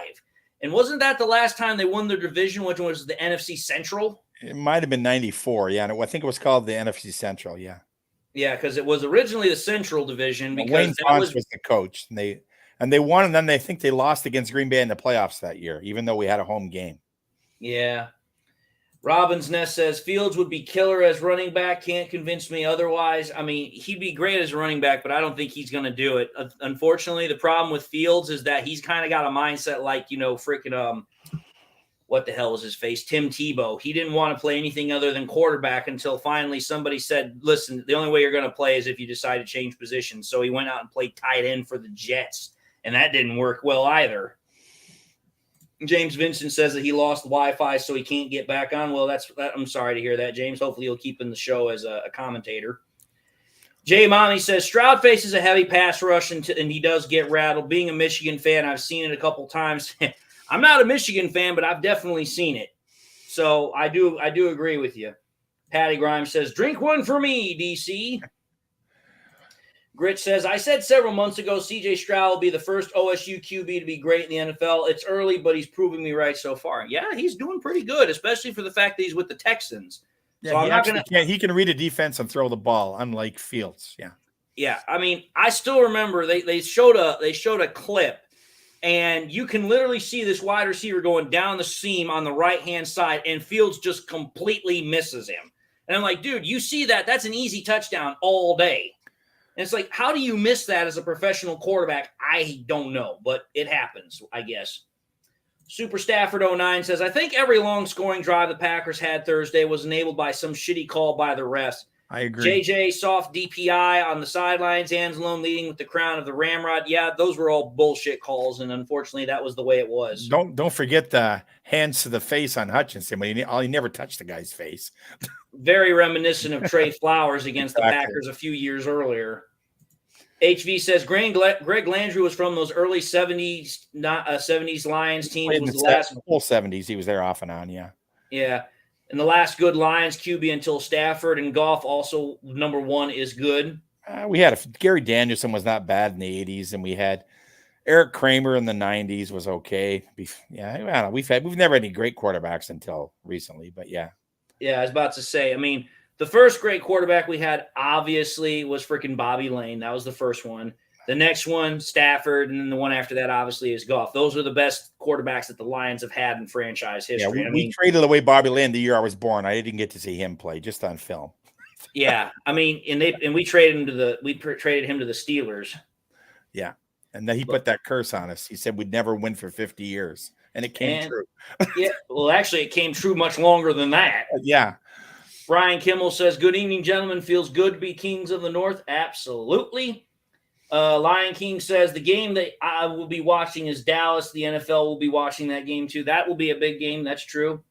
Dro Schuenbach says, so great to see many Lions fans in Lambeau. That was impressive. That was very impressive.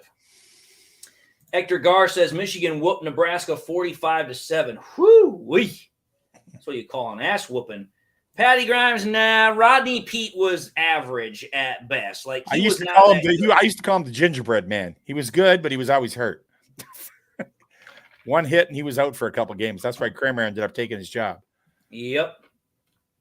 Chris Mason says Fields would beat Goff in fisticuffs pugilistic contest, but Goff would win the QB duel. I mean, the fact that Goff can throw, sure, but I don't think Goff's going to beat Fields in a foot race. Goff's definitely got to work on his Lambeau leap too. Yeah, that's true. I mean, he tried it at Ford Field, and that didn't work very well. He barely got off the ground there when he scored that. That was funny. It was. Paul Mayer says the last division win was in 93. The playoff loss to Green Bay was in 94. 95 was the season they started 0-3, then 3-6, and then won their last 7 games. Well, okay, we got ourselves a nice history lesson there. I appreciate it. HV says, I was praising Goff on scrambles, not ripping him. That's fine. I mean, I knew where you were going. It's just whatever. Justin Walker says, didn't Fields make a national championship game versus Alabama the COVID year? I think they did. I don't remember. Again, I don't follow OSU at all other than just to freaking rip on them. Brian Kimball says this long week couldn't have come at a better time for our guys to get healthy. It also gives Jamel time to work out with the offense. I think he'll be more of a decoy this week. We'll see him probably in Tampa. Probably. You know, if he catches 1 or 2 passes a game, that's all we need. We just need him out there so the other team has to worry about him. Paul Meyer with the continuing history lesson. He then says, then Lomas guaranteed a playoff win against Philly, and we lost 58-37. Yeah, that was not his best moment there. Yeah. JP Page 2 says, Charlie Batch was okay, just wasn't here long enough. I mean, Charlie Batch was okay. Rodney Pete was okay. But again, they don't really stand out as really being anything super impressive. They're not stars. They're backups, journeymen like her. I was about to say, there was a reason why after Charlie left the Lions, he pretty much became a longtime backup with the Steelers. Correct. Hector Gar says, I'm watching that Vikings-Panthers game tomorrow to do some homework. Yeah, that's probably going to be the game I'm going to watch. I'm probably going to snooze through half of it. Just saying. I mean, I'm sorry. I'm probably going to snooze through half of it. Chris Mason says, actually, this Lions-Carolina game needs flexing. They're not going to flex it. They're not going to. Carolina's 0-3. They're not flexing that game. No, the only reason they aren't even allowed to flex games until the last 3 weeks, right? Yeah, I think so. Like the last half of the year or something like that, they're allowed to start flexing them. But it's still the early part of the season. They're not flexing anything. Yeah, I think it's like after week 14 or something, they can flex any game. That's true. James Vincent says, no Lambeau leap for Goff. Stay safe and high-five the fans. That's right. I was about to say, because some fan out there might get, like some opposing fan might get crazy and do something stupid. Yeah, I'd rather Goff just run as little as possible. Exactly. He does his best work from the pocket. 313 Kurt says, can we appreciate Cam Sutton? You never hear his name. I said his name to start the show. I mean, Cameron Sutton has been worth every freaking penny we paid him because I think he's got one of the best passer ratings against quarterbacks in the NFL. I think it's in the low 70s right now. And that's pretty much where he was last year with the freaking Steelers. Man, it's dripping over my tongue. Chris Mason says, Rodney Pete did have a 92-yard punt, though. Well, I guess that's one accomplishment for a QB. Anonymous Incognito says, the COVID year was an unfair metric for all sports leagues, especially colleges. I mean, of course it was, because pretty much those guys were missing games, which meant they were missing out on development. It was unfair for all of society, not just sports leagues. That's true. It really did suck for society. It did. Brian Kimmel says, any word on Branch's injury? It's a sprained ankle, basically. We don't know how long it's going to take to heal. We don't know if it's a high ankle sprain, a low ankle sprain, but it's a sprained ankle. There's nothing broken. Yeah, and again, the fact that Campbell didn't seem all that worried about it, I'm not worried about it. Yeah. Because Campbell's been pretty good about letting us know where he is with injuries, and the fact that he hasn't said anything of concern about Brian Branch, I'm pretty sure he's fine. Yeah, 10 days should be long enough to heal us, especially a low ankle sprain. But a high ankle sprain he might play less. I was about to say, pretty much the only way to heal an ankle sprain, give it rest, ice it, put some heat on it, and just take it easy. Exactly. Which pretty much almost any player does that anyway as part of their daily regimen for body. And if you're going to play, tape it up so you can't bend it. About to say, tape it, brace it, do whatever you need to do. Let's see here. Anthony Berardi says, just signed on. How do you guys like the Miami Buffalo game? That's a good game. That's going to be a really good game. You've got Buffalo as one of the best defenses. They're going to get Von Miller back. And on top of that, you've got Miami, who has one of the best offenses. That's going to be a really good game between two AFC powerhouses. I would bet the over in that game. They're going to be a lot of scoring. It should be entertaining. Yep.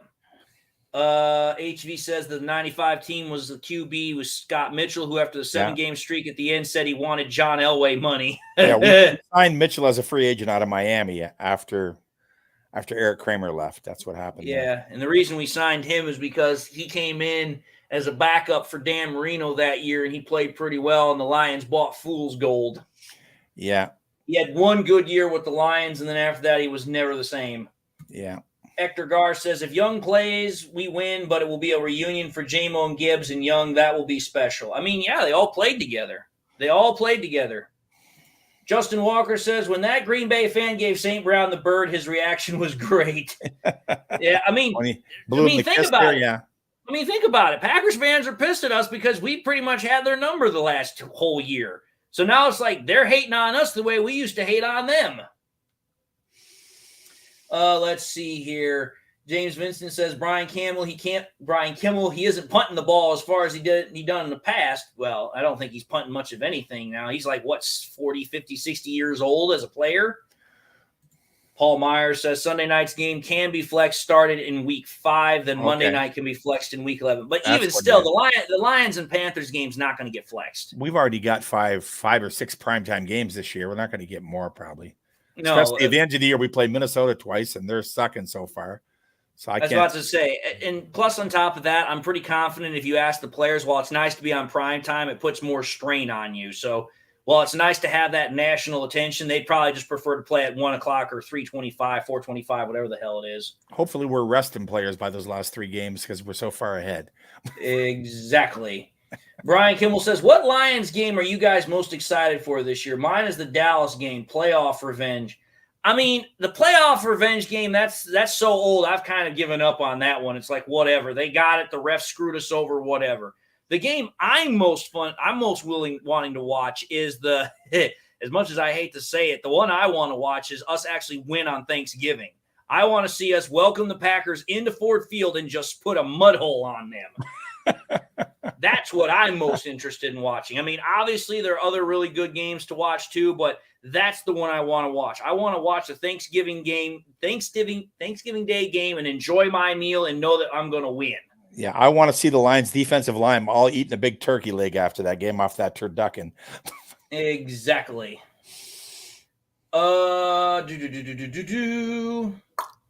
Okay, here.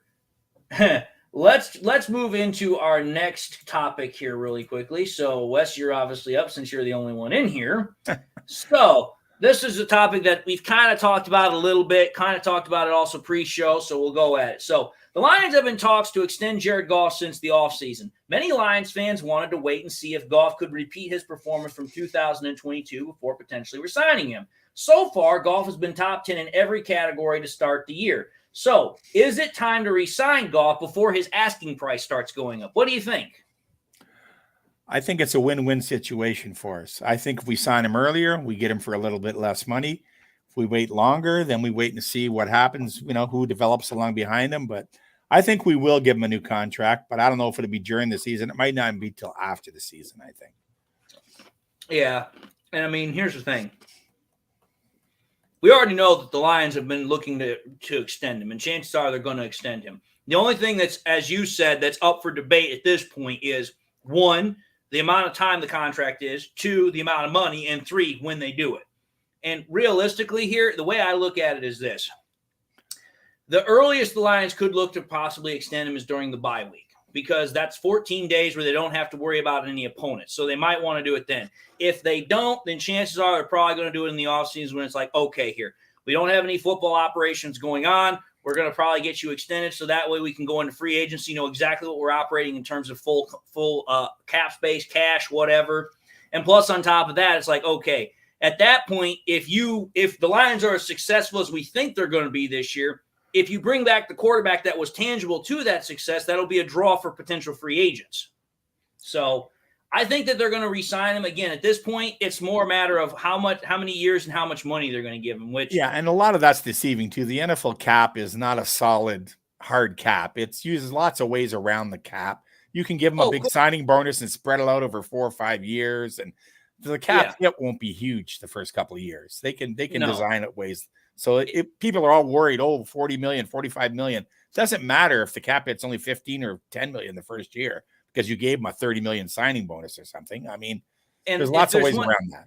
And if there's one thing we know about the Lions, at least since Brad Holmes and Campbell have been there in the front office they have right now, they're very fiscally smart about how they spend their money. So Disner is too, the guy who's making those contracts for sure. Exactly. And on top of that, Goff has already stated it's not about the money for him. He just wants to win. So I have no doubt Goff's going to get his money. And again, if you take a look at what current quarterbacks are making right now, he's making a bargain of a deal at $30 million a year. He's definitely earned a raise. Now, how much of a raise? I don't know, because if you take a look at the 6 quarterbacks that got paid this offseason, there's a huge gap between the top 4 and the bottom 2. There's like $100 million gap between freaking where what's his name? Daniel Jones got paid and freaking Jalen Hurts got paid. So in my honest opinion, Goff's contract is probably going to be somewhere between that $100 million window of like $255 million and $160 million. It depends how many years. Like if you sign him to a 4-year new deal and it's like $180 million, then that's perfectly fine. Because if you spread the cap hit out, and as Wes said, you put signing bonuses and all that shit on there, it's not really going to make that big of a difference. What matters is percentage of the cap. That's what matters, because the cap goes up every year.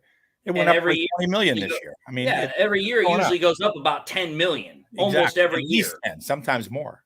So like after COVID, it jumped like 25 million. Yeah. Because that year it stayed level for that one season. It sort of messed things up. But and as far as I'm concerned, it's like, listen, the Lions, the one other thing that I like about the NFL now is that they say, listen, any unused cap you can roll over into the next season. Right now, the Lions have $17 million in cap space. That's a perfect opportunity to say, okay, you increase the cap by $10 million, then you have the $17 million you roll over from next year. You now got almost an extra $30 million sitting around. We have no bad contracts right now. If you look through our contracts, you can't pick out one and say it's a bad contract. No, because either they've done one of two things. They've either gotten rid of the bad contracts that they had or restructured them to make them good contracts. Exactly. Romeo Okwara, we restructured that contract to make it a good one. Big V another one. Those guys took pay cuts. Charles Harris took a pay cut. They've all reworked their contracts to make so that way the Lions have that cap space. Because here's the thing. Okay, you're talking about Goff getting re-signed. Now you got a whole bunch of other mouths to feed right after. You got Jonah Jackson. You got to eventually figure out what you're going to do about St. Brown. You got to figure out all these other guys from that first draft class that their contracts are coming up pretty shortly. Yep. So let's see here. Where were we? Okay, here we go. Elizabeth Oberlin says, why do they have the Denver and last Vikings game to be determined? They're just trying to figure out what they're going to do as far as the time slot. And if both of those teams keep playing the way they are, it's going to be a 1:00 game. No doubt about it. Yeah. Because they've already determined what day it is. They just haven't determined what time it is. Yeah. Denver and the Vikings aren't going to play in prime time at the end of the year. It's not going to happen. Not unless they have a miraculous turnaround. Yeah. Which the chances of that happening, I got a better chance of freaking winning the lottery. Exactly. Hector Gar says, is it just me, or is Laporta exactly what Kittle said he would be? I said it as soon as we drafted him. I was like, Laporta is the guy that we need as a tight end because he's the exact opposite of what Hawkinson is, which is what we wanted him to be. The kid can block. He's physical. He's a yak machine. Like, dude, he's everything you want in a tight end. Anthony Berardi says, you guys hear that Packers front office was mad that season ticket holders sold their tickets to Lions fans? They put out a tweet trying to explain it. Hey, they're selling them to the highest bidder. They don't know who the guy is a fan of you're selling your ticket to. You can just lie to them. They don't know. And here's the thing. I'm going to just put this out there bluntly. Do you honestly think the Packers front office fucking cares if it's Lions fans that are buying their tickets or Packers fans? They're making money either way. They don't give a shit. That's right. Grit says, the game I'm most excited about is the next one. Doesn't matter what week. I mean, don't get me wrong. This Panthers game is exciting that we got coming up. Don't get me wrong. But again, the one I'm looking for is another rematch against the Packers because I want to just stomp the mud hole in them. Yeah, the Carolina Panthers, the only thing I'm a little bit worried about is Bryce Young scrambling. If we can keep him in the pocket, we'll beat them. That's my main concern. But again, Bryce Young has to get through this next game without re-injuring that ankle. This is true. Chris Mason says, I still think they should flex the Lions to see the beat down on the Panthers. Again, the problem is that because of the Panthers' record, they're not going to do it because they're not going to be able to drum up enough of a national audience. Because, again, you have to understand the NFL here. The NFL is a money-making business. They want to put the best teams in primetime slots so that way they can get the majority of the national audience to watch. The Lions are, surprisingly at this point, a profitable team. The Panthers are not. They are a rebuilding team. Granted, they have a flashy young quarterback, but that's about it. That's not much of a draw. And plus, on top of that, they're 0-3, so go figure.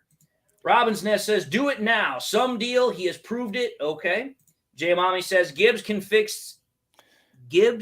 the year after J-Mo was drafted. I think they're talking about new deals. Okay. Braylon Dennis says, extend Goff this offseason regardless. Elizabeth Oberon says, yes, it is time, re-sign, but I think he will make it friendly. I believe he will too. Again, you have to think about it. Goff has talked about this briefly in various interviews, but it's like, listen, he talked about how when he came to Detroit, the team was open to him. They made it as a home for him. And you hear about how he talks about the fans and the front office and the city. He loves it here. He wants to stay here. And here's the thing. Again, I've listened to various quarterbacks talk over the years about when it comes to money and contracts. And there's only one quarterback that I ever heard up until Goff that said these very words. I don't care about money. I just want to win. The only other quarterback that I ever heard ever say that was Tom Brady. And Tom Brady was notorious for taking less money, taking pay cuts all the damn time. And what was the very first thing that freaking Jared Goff did when he got here? He took a pay cut. He restructured his contract. I mean, proof's in the pudding. Hector Gar says, no, he was there because he played in that Georgia game when J-Mo got hurt. Oh, now I get what they're talking about. They're talking about the reunion of all the players in the Panthers game. That's what they're talking about. Music Dream says that Goff deserves to be re-signed. It's the right thing to do. He has earned it. Justin Walker says, I think Goff takes a team-friendly deal around $37, $39 million. I'm guessing between 40 and 42 million. Exactly. But the cap hit won't be that high. Again, and there's nothing wrong with that. Whether it's $37 million or $42 million, like you're talking $5 million here. That's chip change for a freaking NFL franchise. I mean, it just doesn't really matter that much. Now, if we start getting into the $50 million range, now we're getting into a different conversation. Chris Mason says, sign Goff and Johnson. Well, here's the thing. Johnson's already under contract. It's whether or not he decides to take a new deal elsewhere in the offseason. Because coaches don't have the same kind of contracts as players do unless they're head coaches. Because position coaches and coordinators are kind of like a year-to-year basis. Music Dream says, and that will give Hooker more time to learn in the wings. Exactly. That's true, too. Brian Kimmel says, I think we extend him and let Hooker learn more behind him. How much do we have in projected cap space next year? A lot. Well, again, you have to think about it. West kind of highlighted it. We have no bad contracts. We don't have a shit ton of freaking dead cap space this year for the first time in like 3 years. And we have 17. Will be about 17 million. Yeah. Yeah. And the cap is going to go up by 10 million next year anyway. Like, I think I remember sometime like before the season started, they were projecting that the Lions were going to have like $50-60 million in cap space. So they should have plenty of money. If you want to know, you can go on Cap Friendly or Spot Track. There's a couple of websites. You just click on it and click till next season. And you'll show you whatever team's projected cap space will be. Exactly. James Vincent says, we will resign him, but I think they're looking for something that works best on both sides. Well, of course, no team wants to put themselves in a bad position unless, of course, they're the Broncos, the Jets, the Packers, or whoever else is stupid with their cap space. HV says, contract squabbles were the problem with the 90s Lions. That's all players cared about. Sign him. Well, the reason why they cared about it is because you have to understand the dynamic. The 90s was when the salary cap first got introduced. And at that point, contracts were a lot different of a nature than they are now. Now it's kind of like, the clubs are going to pretty much acquiesce to the players' demands. Back in those days, the clubs didn't do that. The players had to make demands. Otherwise, they were going to get lowballed from here to eternity. Robbins Nest says, hey, Dave, but Malik Willis, last time I'll ever do that, laugh my ass off. Goff is going to get his new contract and retire as a Lion. I would love to think that, but it's kind of hard for teams for players to stay in one place for very long. Like, if you think about it, most players now only stay with a team maybe 5, 6, maybe 7 years before they move on somewhere else. The days of the Brett Favres and the freaking John Elways, those days are gone. Like, realistically, the one guy that stayed as long as he did in the same place and retired as the team quarterback was Ben Roethlisberger. He's the last guy I can think of that was drafted by the same team that he retired with.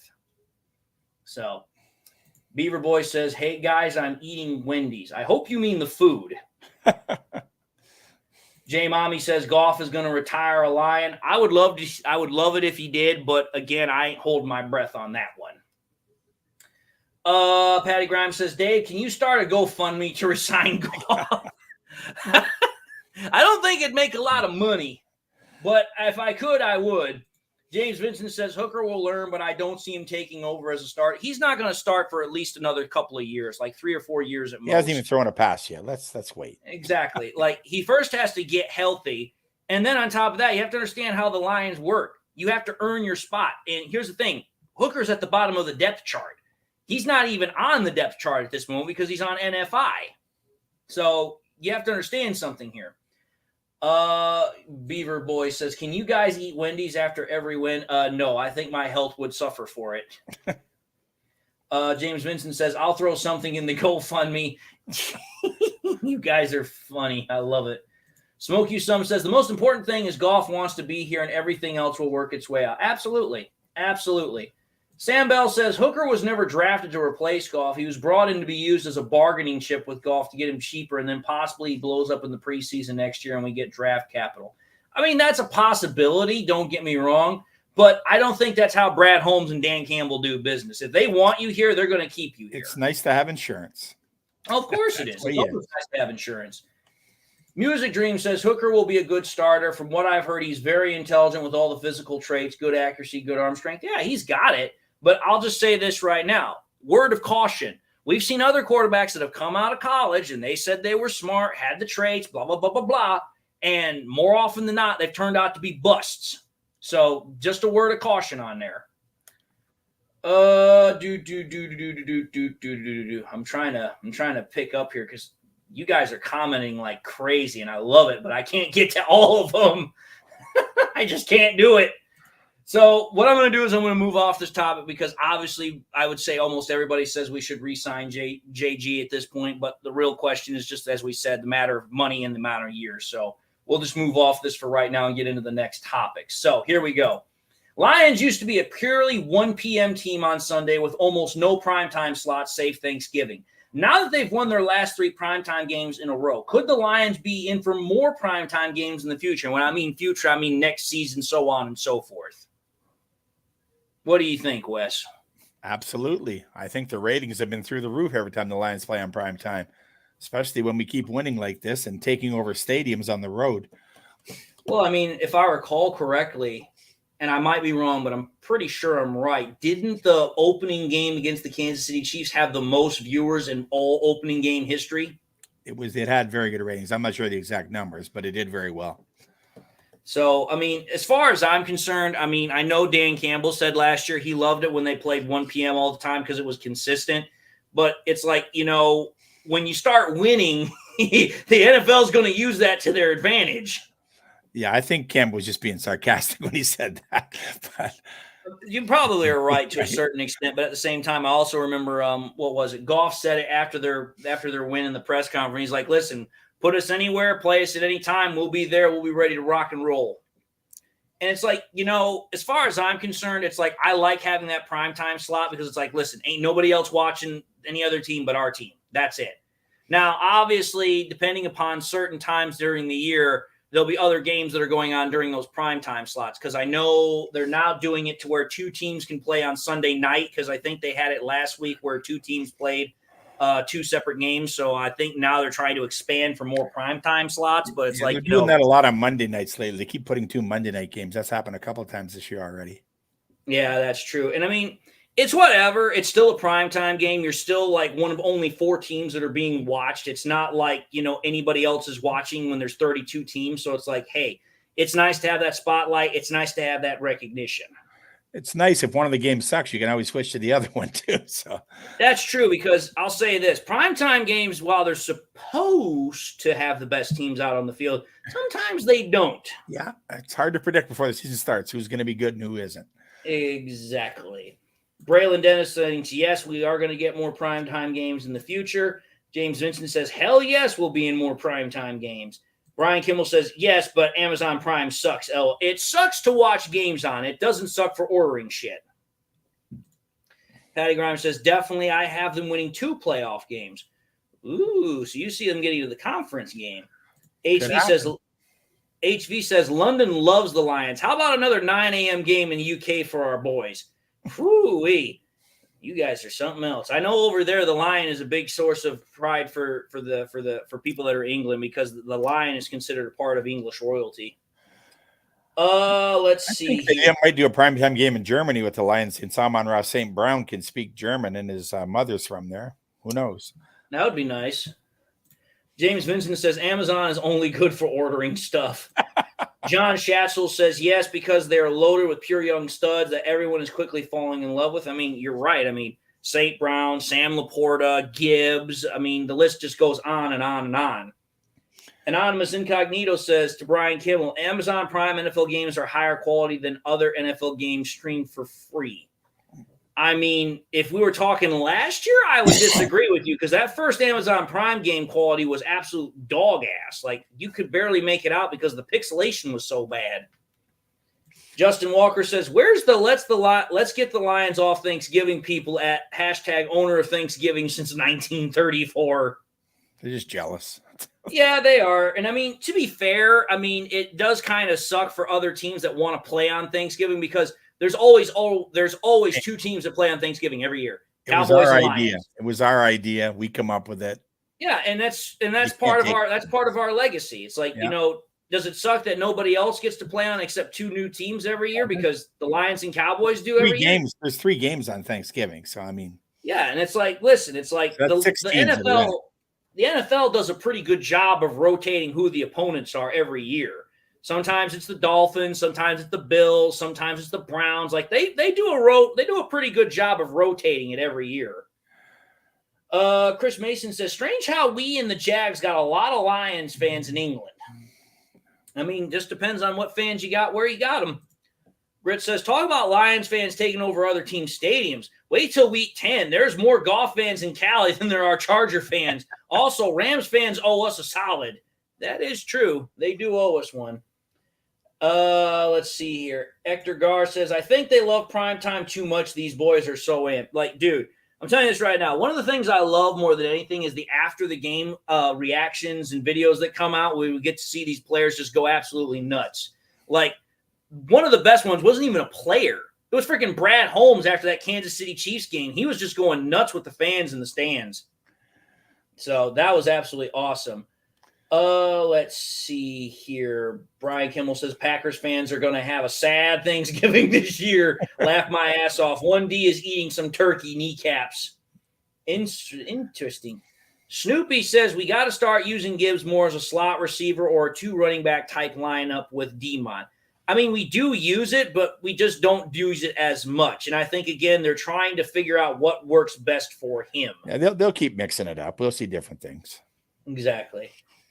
All right, next topic here. So we finally have come to the topic most people have been skirting around all night. So here we go. Big West, here we go. The NFL recently lifted Jameson Williams' suspension of 6 games, and he will be able to play Week 5 versus the Panthers. Thought on the NFL's decision to revoke the suspension. What do you think? Outstanding. The NFL finally admitted when they had something wrong. About damn time, too. Something they never do, ever. Like they actually backed down on a decision and reduced the suspension. I love it. Exactly, because, I mean, we've seen it as Lions fans our entire lives, and during game moments where a bad call was made, they'd be like, yeah, we realize it was a bad call, but we're not going to change it. We're not going to overturn it. And it's like, I said it as soon as it came out. I didn't like the fact that JMO got suspended. I was upset that he got suspended, but realistically, was it JMO's fault? No, the NFL didn't do a good job of explaining the rule. And on top of that, the rule was very ticky-tacky to begin with. It wasn't very well explained, and it was very vague as what they said as far as anything else. So as far as I'm concerned, I think the NFL righted a wrong because it's like, listen, did Jameson Williams bet on NFL games? No, he didn't. He betted on college games, which is perfectly legal. And he did it at a team hotel on the road. It wasn't a team facility.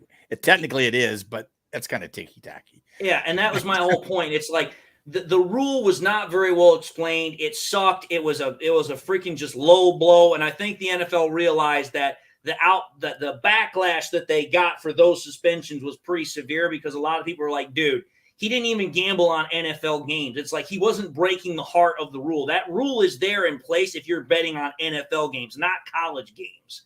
It's like college games don't mean anything. Now, if you're betting on NFL games, that's a different story. Yeah, you should be suspended for that. Absolutely. So I think the NFL realized that because of the heart of the rule about what it was meant for, because the rule was put in place to allow players to gamble, but not gamble on NFL games, which J-Mo didn't do. Because here's the thing. The very next week or the very next day, he was in freaking Vegas gambling anyway, which is perfectly legal to do. He's of the age. So it's like, and if the NFL is in bed with all these betting websites anyways. Every commercial is about betting. You can't watch a game without seeing a commercial every 2 minutes. Exactly. And it's like, hey, if he can go to Vegas and gamble in Vegas, why can't he gamble on college games when it's perfectly legal to do anywhere else? It's like, dude, it's like you can't have both sides of the argument here. You got to make a clear distinction here. And I think the NFL is pretty much like, okay, we're just going to make a rule about gambling on NFL games here because that's the true nature of the rule. Don't gamble on the NFL if you're a player. That's pretty much it. All right, and Chris comes back to the stage. How's it going, Chris? Long time no see.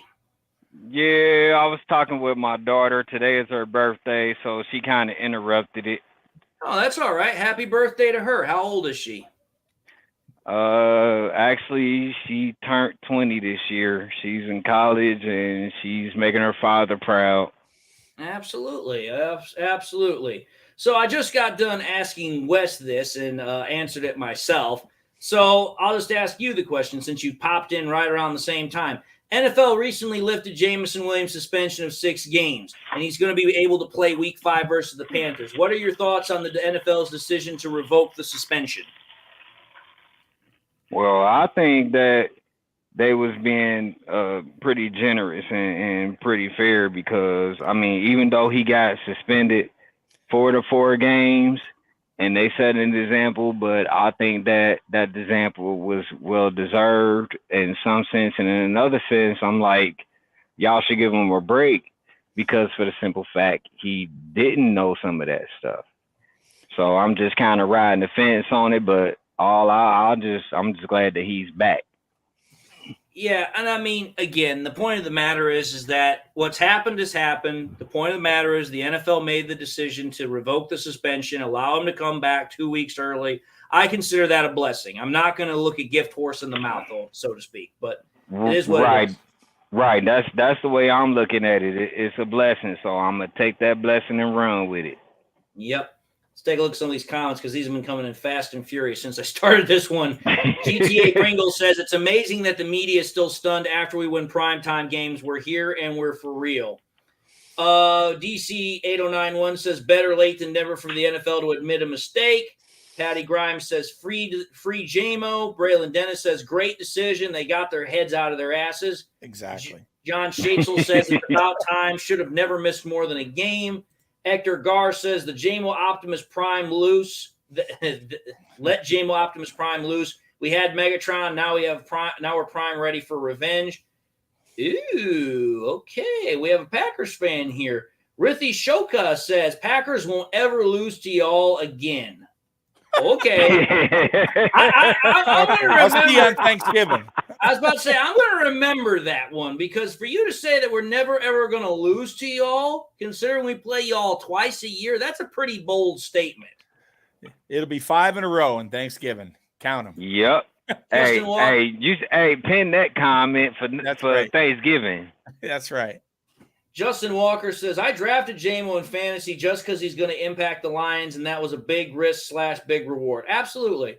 Brian Kimball says, okay, but do you think if the Lions were 1-3, J-Mo would have come back earlier? Seems this is partly due to more viewership for the Lions because J-Mo is coming back. I mean, you have a somewhat valid point, but here's the thing. The decision came out of the blue, and it was because the NFL and the NFLPA decided to rework the rule.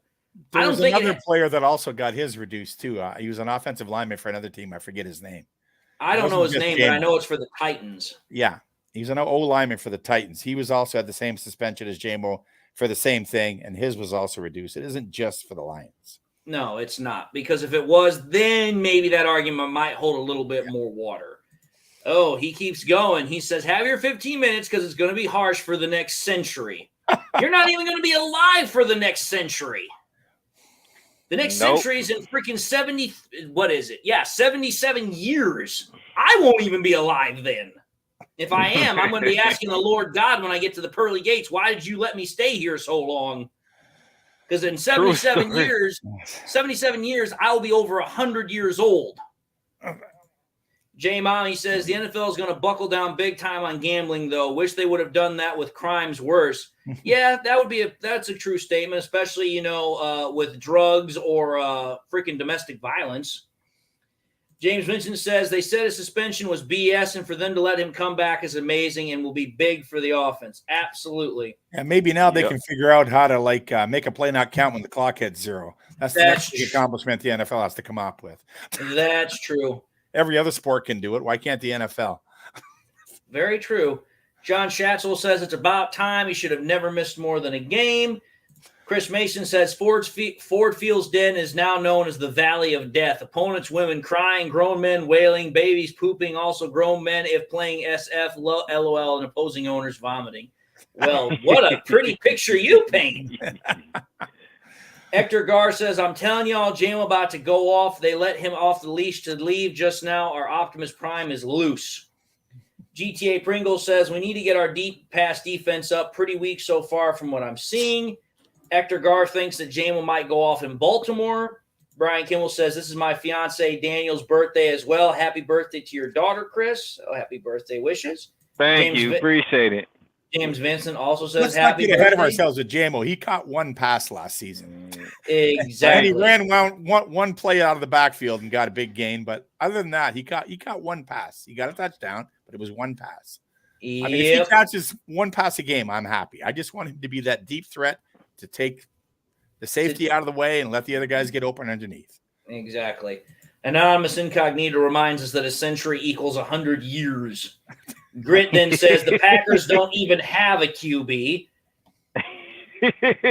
Brian Kimmel says, Rithy, I have a Lions jersey you can borrow for the Thanksgiving game. It's all about giving. Laughed my ass off.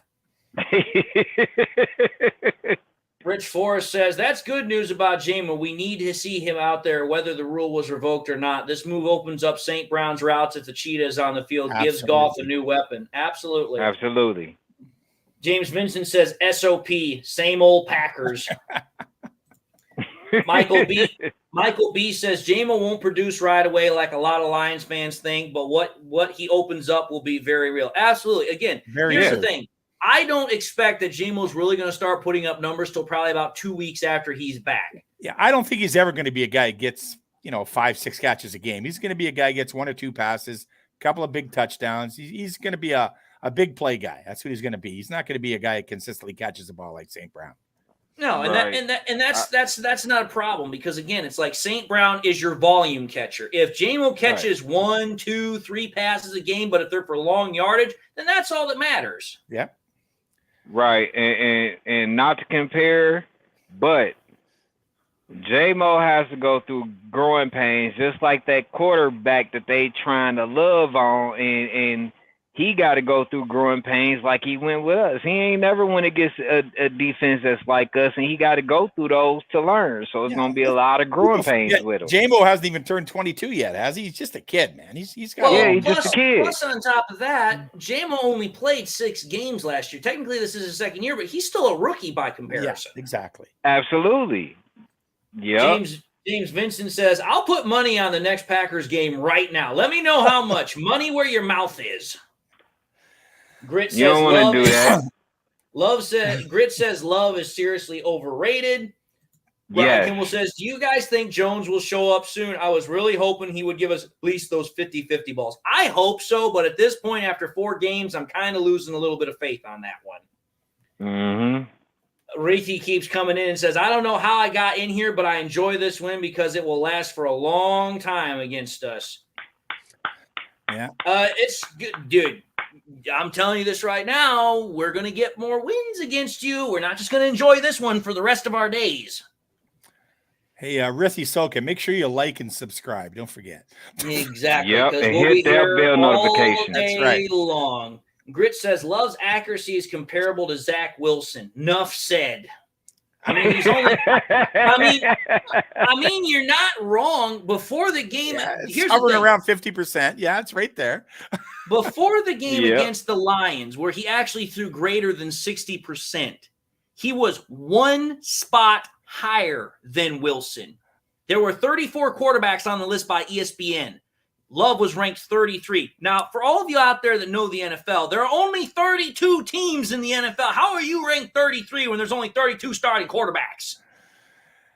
And the They must Packers put a also backup lead in the league front of in them. pass interference calls in their favor, too. I think they had something like 178 yards this year already in gained pass interference yardage. Exactly.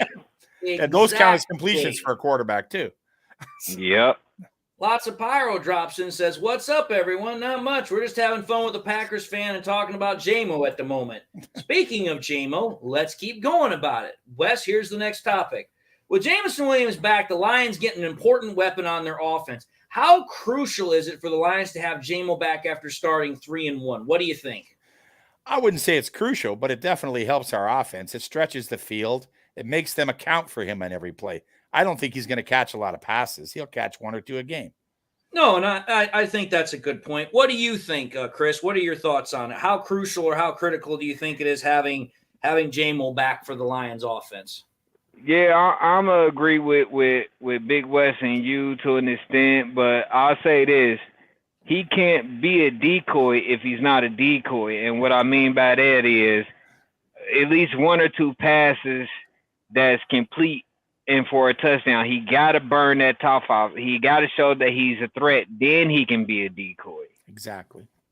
Well, the way I look at it is this, because if you think about it, is it crucial for him to be coming back as far as production? No, it's not. Because, again, as Wes has highlighted it, and I'll highlight it again here, he's only got one mother flipping catch in his entire NFL career, and the only other play he's had after that was an end-around play. So it's like, listen, all you need for JMO to come back is just to have his mere presence on the field to open up the offense. Then, if for whatever reason he does burn someone deep and it does get completed, okay, now it's not, as you said, Chris, just a decoy. It's a viable threat that you have to account for every single play. And just the presence, just the thought of that threat is going to open up everything else. Mm-hmm. So, is it crucial as far as production? No, it's not. But it's crucial because now it forces defenses to have to respect the deep ball. You can't start stacking the box all over the place, and you can't just play the short to intermediate routes. Pardon me. And worst case scenario, even if he never learns to catch the ball and he keeps dropping passes, make him a kick returner. The guy can run like the wind, man. That would terrify teams just having him back there on kickoffs. Right, and then on that point, Big West, I mean, like I say, I mean, he's got to be some type of threat that they can say, oh, here come that dude JMO. Yeah. He got to do something. Yep. Oh, boy. Shoka just keeps on going. He then says, we only lost because of that field goal penalty. Y'all know that. Oh, my God. First and foremost, hold on here. First and foremost, you guys were down 24 points at the half. And even without the field goal penalty, you were still going to be down by 13. The only difference was we got 4 more points tacked on. You got 4 penalties in your favor in the third quarter that got you all your points. I mean, come on. Plus, on top of that, you got a free 44-yard bomb on 000s.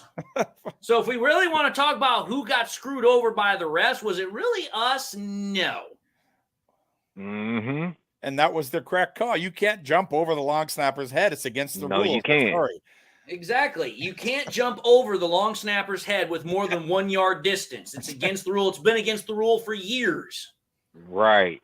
Anonymous Incognito says Love is unofficially a rookie, which, I mean, that is true. He has played sparingly over his last couple of years. In the league. This is his 4th season, but he's a rookie. Yeah, right. Well, that's why I said unofficially a rookie. Wait till next season, then he'll advance to being an average QB. Yeah. And then Rithi Soka says, God gave you all that win. And James Vincent says, and we thank him for it. Yes, we do.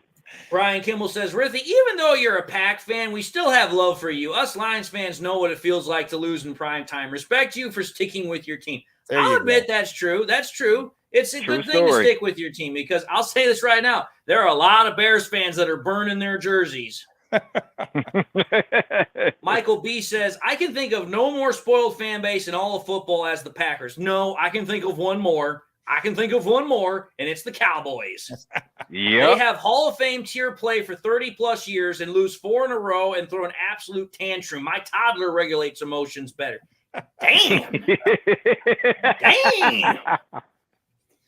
James Vincent says to Shoka, put money on it right now. Throw up a hashtag sign. Grit says, no, he's not a rookie in any way. He sat behind a Hall of Famer for a few years. If he doesn't hit the ground running, he's not good. Rithi Soka says, what at Michael B? It's not our fault. We're the better team. Okay, but now you're not the better team, and you're acting like a spoiled brat. Yep.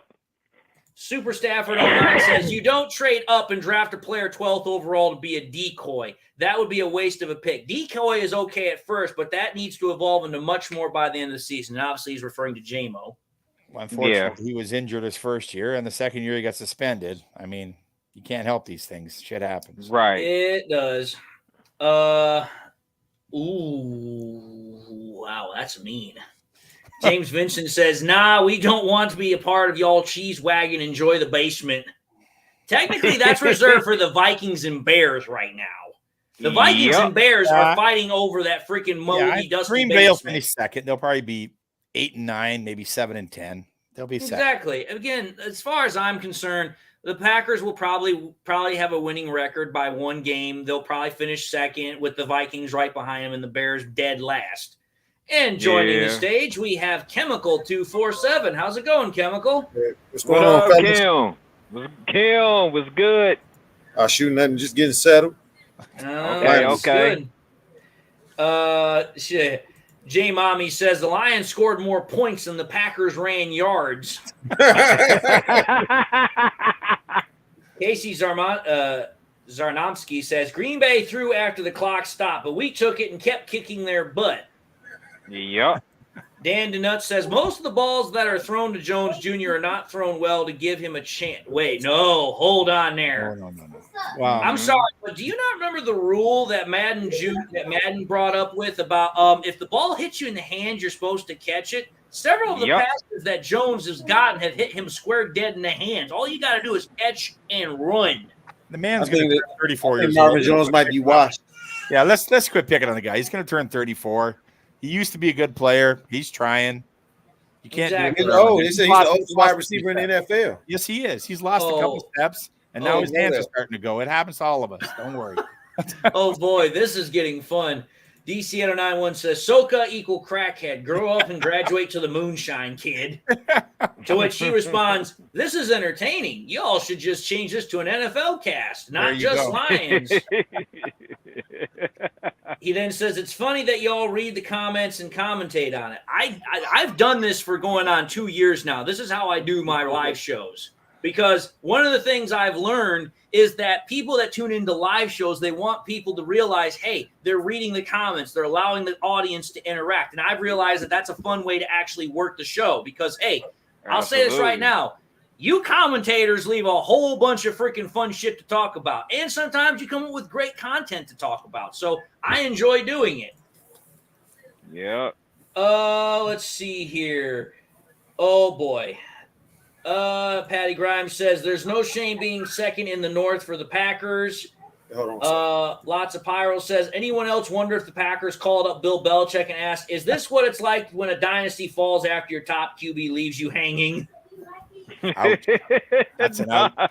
That's a good night kind of comment right there. Right. Oh, boy. All right, let's get into this next topic here really quickly.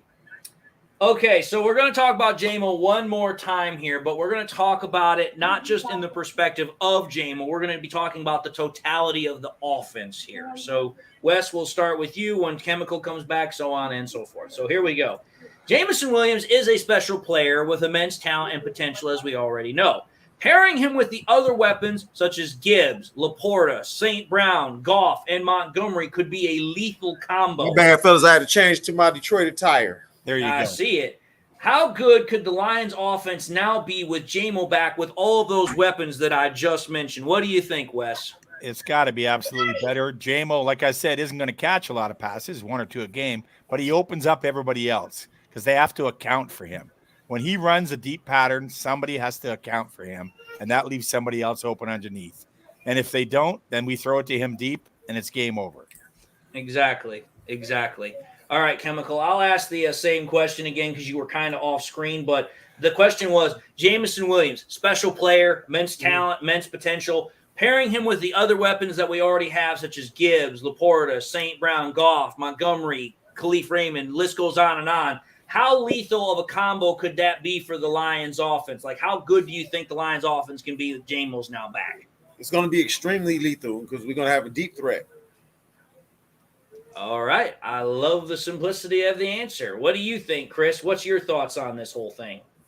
Well, my thoughts on this thing, basically we done baked a nice Detroit Lions cake, and now we have the Honolulu blue icing on the top. Let's go. Let's get it.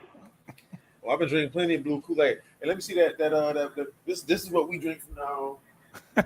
Here's what I'm going to say while Chemical gets whatever he's going to pull on. You see that? There's some Kool-Aid. This around the That's house. what's up. Hey, Hawaiian press out of blue Kool-Aid. Go get you some. That's what's up. Mine's Powerade, Chemical. He's got a 2-liter of that stuff sitting around there. I'm going to just say this. You add vodka or tequila to that now? No, the kids. That's the question. I can't none of that. I'm going to just say this. I'm just going to say this. Come on, come over here. When you think about it, the Lions offense currently right now is still a top 10, top 5 offense without JMO in the lineup. But now think about it this way. You add JMO into this lineup, and Wes and I have been talking about it on and off throughout this stream, and we talked about it prior to this. Consider this. You've got JMO back on the field, fast as fuck boy. You've got Gibbs on the field, fast as fuck boy. You got Khalif Raymond, fast as fuck boy. You got 3 guys on there that have got 4.3 speed running around. What's the saying? Speed kills. You can't cover all of them. And here's the thing. Hey, and that's fast as fuck boy. Well, think about it this way also. We know Ben Johnson is creative as hell. And we've seen it. We've seen the double reverses. We've seen end round sweeps. I mean, dude, you got all 3 of those guys on the field. You're never going to know who's going to get the ball. You just don't know. Yeah. It could be Gibbs. It could be Raymond. It could be JMO. And that's just running it. Now you think about the whole thing about passing it, and then you take JMO over the top. It opens up everything short to intermediate. You still have Laporta and St. Brown and Reynolds running around. Like, dude, the absolute just sheer amount of stuff that opens up having freaking JMO back on the field is just absolutely mind-numbing. It's boggling because it's like, shit, what the hell else can we possibly do with this offense? Yeah, every time they do an end around, we've been averaging, 6-7 yards to carry on an end around, possibly first down. Last game with Khalif. I just thought about something. Yeah. How about when they get JMO back there and then they mix him between him? Well, I'll say between Marvin Jones and Antonio Green out there, put Antonio Green in Marvin Jones' spot. That's going to kind of stir it up. Marvin Jones is about to lose his spot, I think. That's probably coming up. Remember Antonio Green caught that 80-yard catch from preseason. Yeah, I remember that. Yeah, preseason. He ran it up the middle though, and was gone. Mm-hmm. I didn't know that guy was that fast. Yeah, he's like Antoine will get his chance for the season's over probably, but we'll see. Yeah, of course. It's just, listen, we know, and I put this out on my video earlier today, but it's like, listen, if you think about how this offense really went off the second half of 2022, what happened? The offensive line was doing a really good job keeping Goff clean. And, here's the other thing. What was the one thing we had at the second half of the year last year that we didn't have at the beginning half of the year last year? We had a defense, but that's not the point I'm trying to get at here. We also had a deep threat because DJ Chark was back. True, it forced defenses to have to respect that deep threat option, which allowed all the stuff underneath to open up. And I showed that difference because of, hey, Jared Goff for the final 6 weeks of the year versus the first 12 weeks of the year. And the numbers are vastly different.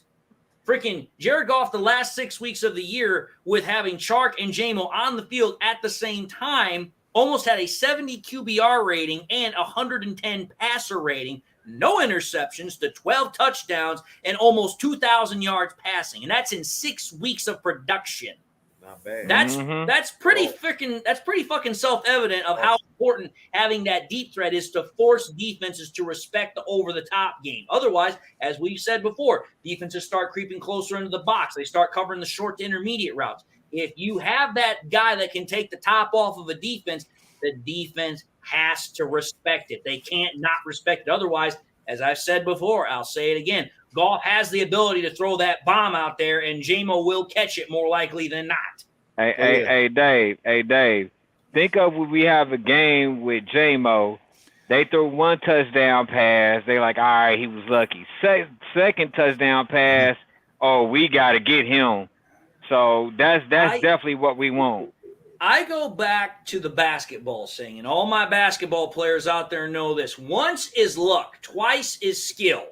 If you can do it more than one time, then you got something going on. Yes, sir. But let's take a look at some of these comments here really quickly.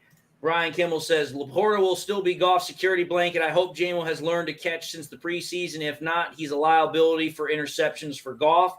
I don't think that's going to be the case because, again, Goff is not really going to throw the ball to him a whole lot to start off because, again, one thing we know about Goff is he is a trust guy. He wants to make sure that you know what you're doing. Now, the difference between him and other guys that are trust guys is that Goff is not going to let that deter him from potentially throwing it to you. I don't think Goff's going to throw it to Jamo unless he's got somebody beat by at least 5 yards. So I don't think you have to worry about an interception. Exactly. Yep. Let's see here. Jamo might not be Megatron, but he's fast like Starscream. Okay.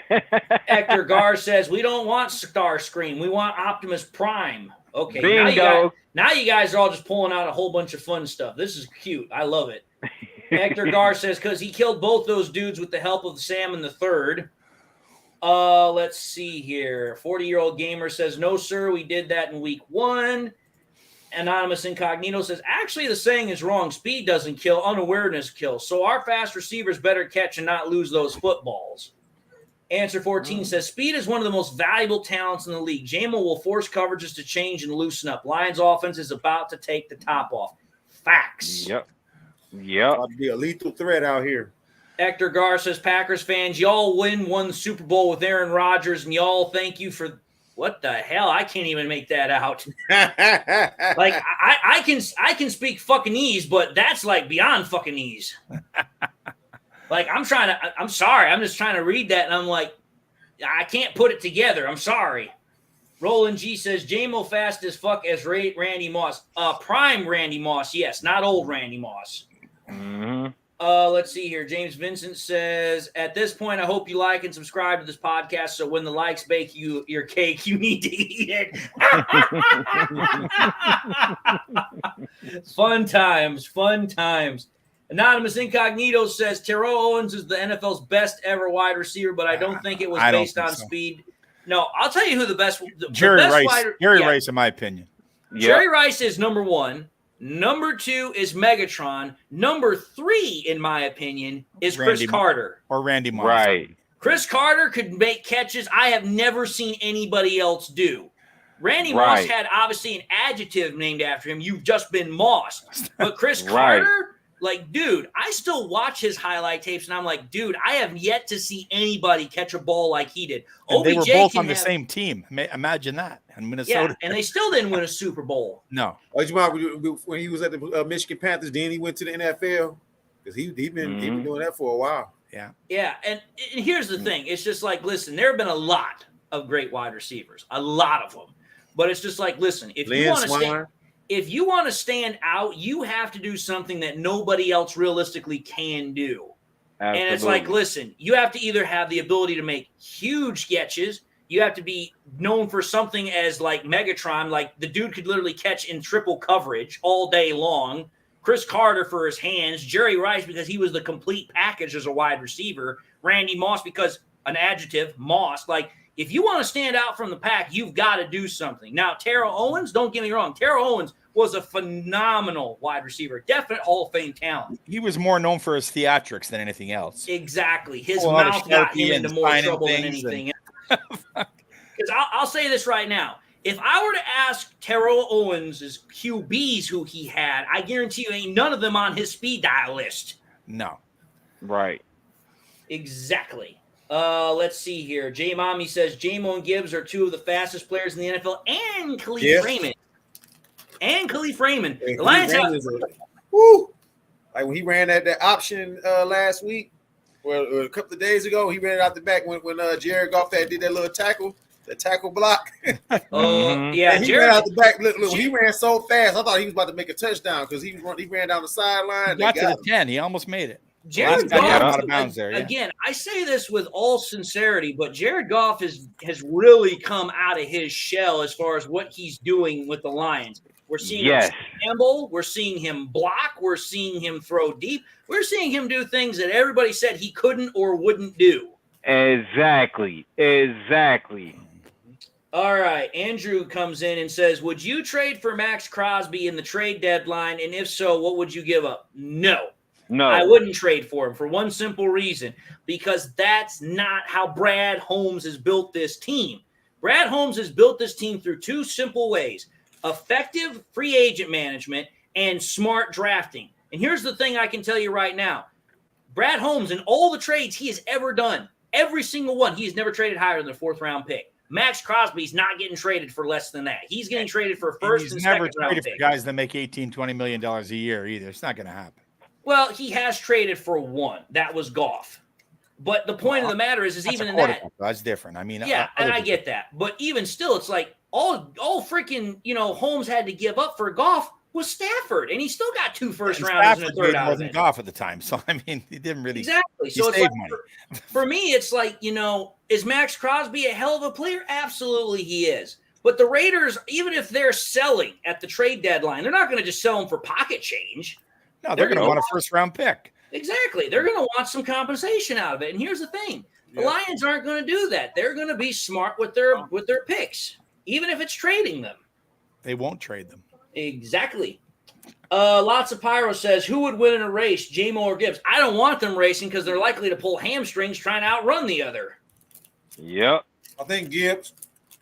I'll take J-Mo. I'll take J-Mo or Tyreek Hill, maybe. There's a reason why he is called the Cheetah. We'll never know because we never saw J-Mo run his 40 time at the. No, we never did. Oh, we never did. They said if he would have ran it, would have been sub 3. It would have been sub 4.3. Yeah. 40-year-old gamer says, if Mad Max came to the D, watch out. If is the operative word because it ain't going to happen. Yeah. The only way it's going to happen is if, for whatever reason, he leaves and goes to free agency and he decides to come to the Lions. That's it. Every time a player, they talk about him being traded, every fan jumps in and says he's coming to the Lions, and it never happens. Let's just settle exactly. And here's the thing. Is it great to think about? Is it great to fantasize about? Absolutely it is. But that's about as far as it's going to go. Yeah. Because here's the thing. For the last 3 years, we've had this same diamond dance happen every freaking single year. And here's the thing. Only one time that I can think of where people were kind of fantasizing about getting a player coming to Detroit did it actually happen. And that was Teddy Bridgewater. That was it. Otherwise, every big-name player that the Lions have been supposedly linked to, whether it was a trade, whether it was free agency, all complete bupkis. And the best example I can think about that is Trey Lance. Everybody said, the Lions have contacted the Niners. They're interested in him. And then freaking in the press conference, Brad Holmes says, yeah, we never talked to them. We never called, never expressed any interest. We looked at it, and that was it. So that's my whole point. It's like Lions fans, as soon as they hear a big-name player is ready to be traded or picked up or whatever, they instantly want the Lions to do it. And we've heard it every time, whether it was Cooper Kupp last year, whether it's Max Crosby, whether it's anybody. Yep. Brian Kimmel says, I don't know. That one he did catch my Reynolds had was pretty against the Packers, and the reason why they're saying that is because of the best wide receiver thing. Ridley Soka says that he thinks Donald Driver is the best wide receiver ever. Don't get me wrong. Donald Driver was a pretty damn good wide receiver, but he doesn't even crack top 20 in my book. No. Good wide receiver, but he's not great. Exactly. Right. Patty Grimes reminds us that Randall Cunningham, Chris Carter, and Randy Moss were all on the same team. Yep, and they still lost to the Falcons in the conference game. Yep. Anyways, you guys, I got to step away. I got another commitment to go to right now, but thanks for your time. All right, Big West. Thanks for tuning in. Appreciate it. All right, Big West. All right, so we will continue on with Chris and with Chemical. Andrew then says, who would you go after in the trade deadline? I wouldn't go after anybody. The Lions don't need to buy right now. They don't need to buy or sell. Or trade. Well, that's what trade means, buy or sell. If you're going to buy, you're going to trade for. If you're going to sell, you're going to trade away. Michael Shremby says, did you guys see Branch and Anzalone got fined by the NFL? Yeah, If they got fined, then you know what? I know exactly what Branch will say. Fuck it, I'll take the fine. Yeah. Because he said the exact same thing with the Bryant with the hit on Bryant with Bijan Robinson. He said, "Fuck it, I'll take the flag." They would on that one. Exactly. Ryan Kimmel asked, "Did you guys see the interview with Goff going after Fitz for calling him a poor man's Matt Ryan?" Yeah, I saw that. Means anything. He says the look on Monty's face. I'm telling you, Goff ain't gonna be playing around no more. Goff has got a bit of a feisty side to him. Right. 40-year-old gamer says Goff will go undefeated against the Packers in his Lions career. So far, he has. Goff is 5-1 against the Packers all time. The only time he's lost was when he was with the Rams. But ever since coming to Detroit, he's won every single time. Mm-hmm. Because he's won the last 2 games. And yeah, I think so. I think I am right. Or am I wrong? No, he's 4-1 against the Packers. He's 4-1 against the Packers as a Lion because we lost that first game in 2021 against the Packers. So he's 4-1 against the Packers as a Lion, 5-1 all time against them. So he's not undefeated against the Packers as a Lion, but he's damn near close. Mm-hmm. All right. Answer 14 says, one good thing is that quality free agents want to come to Detroit, even if it's a rumor the players want to come and play for MCDC. Yeah, that's a different change from where it's been in the times past.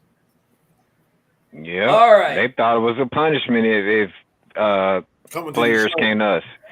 Yeah. They were saying this is a place they came to retire. Exactly. Basically. Just collect a paycheck and just wait for my days to end. Anonymous Incognito says Goff is the most successful QB against Chiefs QB Mahomes. Well, he is 2-0 against him. He is 2-0 against him, which I don't think there is another starting quarterback in the NFL that has a perfect record against Mahomes. Mm-hmm. Wait a minute. Did we cover the stuff about the beer being poured on Amon-Ra St. Brown?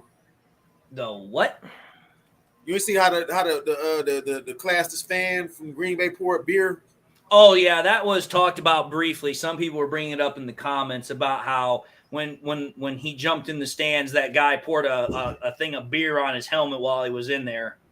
I thought that was I thought it was disrespectful, but I also thought it was kind of stupid because it's like, as Wes said before when he was on the show before he left, that's a $10 beer you just wasted just to pour on the back of his helmet. He'll ban that bastard from coming to any more games for the rest of the season for doing that dumb shit. Right. Well, unfortunately, fans are a little bit different. They own their own team. They're the only NFL franchise that does that. So they're not going to potentially ban a owner. Because I know a lot of Packers fans say, I'm an owner of the Packers, and they hold up their little certificate that says they're a partial owner. Okay, you own one fucking share. Good job. Wow. Basically, they own the seat that they sit in. I'm sorry, but it's like you own one fucking share. Whoop-de-doo. It don't make much difference. It's not like at the owners' meeting you're going to get that lone voice to say we should do this or that. At the end of the day, it still comes down to the GM and the president. Yep. All right, let's get into the last couple of topics here. So here's this next one. The Lions have 4 more games remaining until their official bye week, which is after the Raiders game. The Lions play the Panthers at home, the Bucs and Ravens on the road, and then they finish with, as I said, the Raiders at home for Monday Night Football. What record do you think the Lions will have potentially going into their bye week? Chris, what do you think? We're currently at 3-1. What do you think will be at the bye week? The bye week, I think that we probably gonna be able to win all of them. So I'll say what about 6, 7, or somewhere in that area. If we win all of them, it'll be 7-1. Yeah, I'm looking at the 7-1. Yep, I think that we probably can get 7-1. Okay, so Chris thinks 7-1. What do you think, Chemical? I think we could be 7-1 because I'm not afraid of none of these guys on this. I was afraid of them, like Baltimore at first, but then that would be the only team I would fear. But I don't even fear it no more. I watched the way they played the last couple of weeks. They're not stellar. Right. There's nothing that scream out, oh, we should be. And then we went on the road anyway. I mean, I'll say this. I think the Lions are probably going to go 6-2, and it's not because I'm afraid of the Ravens. It's just like, listen, we're going to go to Baltimore. We are going to play them, and here's the thing. We don't typically do as well on the road. Granted, we have won 7 out of our 8 last road games, so we have done very well on the road recently. But again, the one thing about playing Baltimore that I absolutely hate is Justin fucking Tucker. Yeah. Anytime we play that motherfucker, he always finds a way to snatch his victory from the jaws of defeat. Because every time we played him, he always makes some stupendous freaking field goal to win the game for him. Oh, yeah. So I think we can beat the Panthers. I think we can beat the Bucks, and I think we can beat the Raiders. Yeah. If I realistically want to call it, I think we can get to 7-1, but I think that's a coin flip for the Ravens game. I'm about 50-50 on that one. Yeah. Now, the only thing that would change my opinion on that one is if a major player was out or something else came up. That's about it.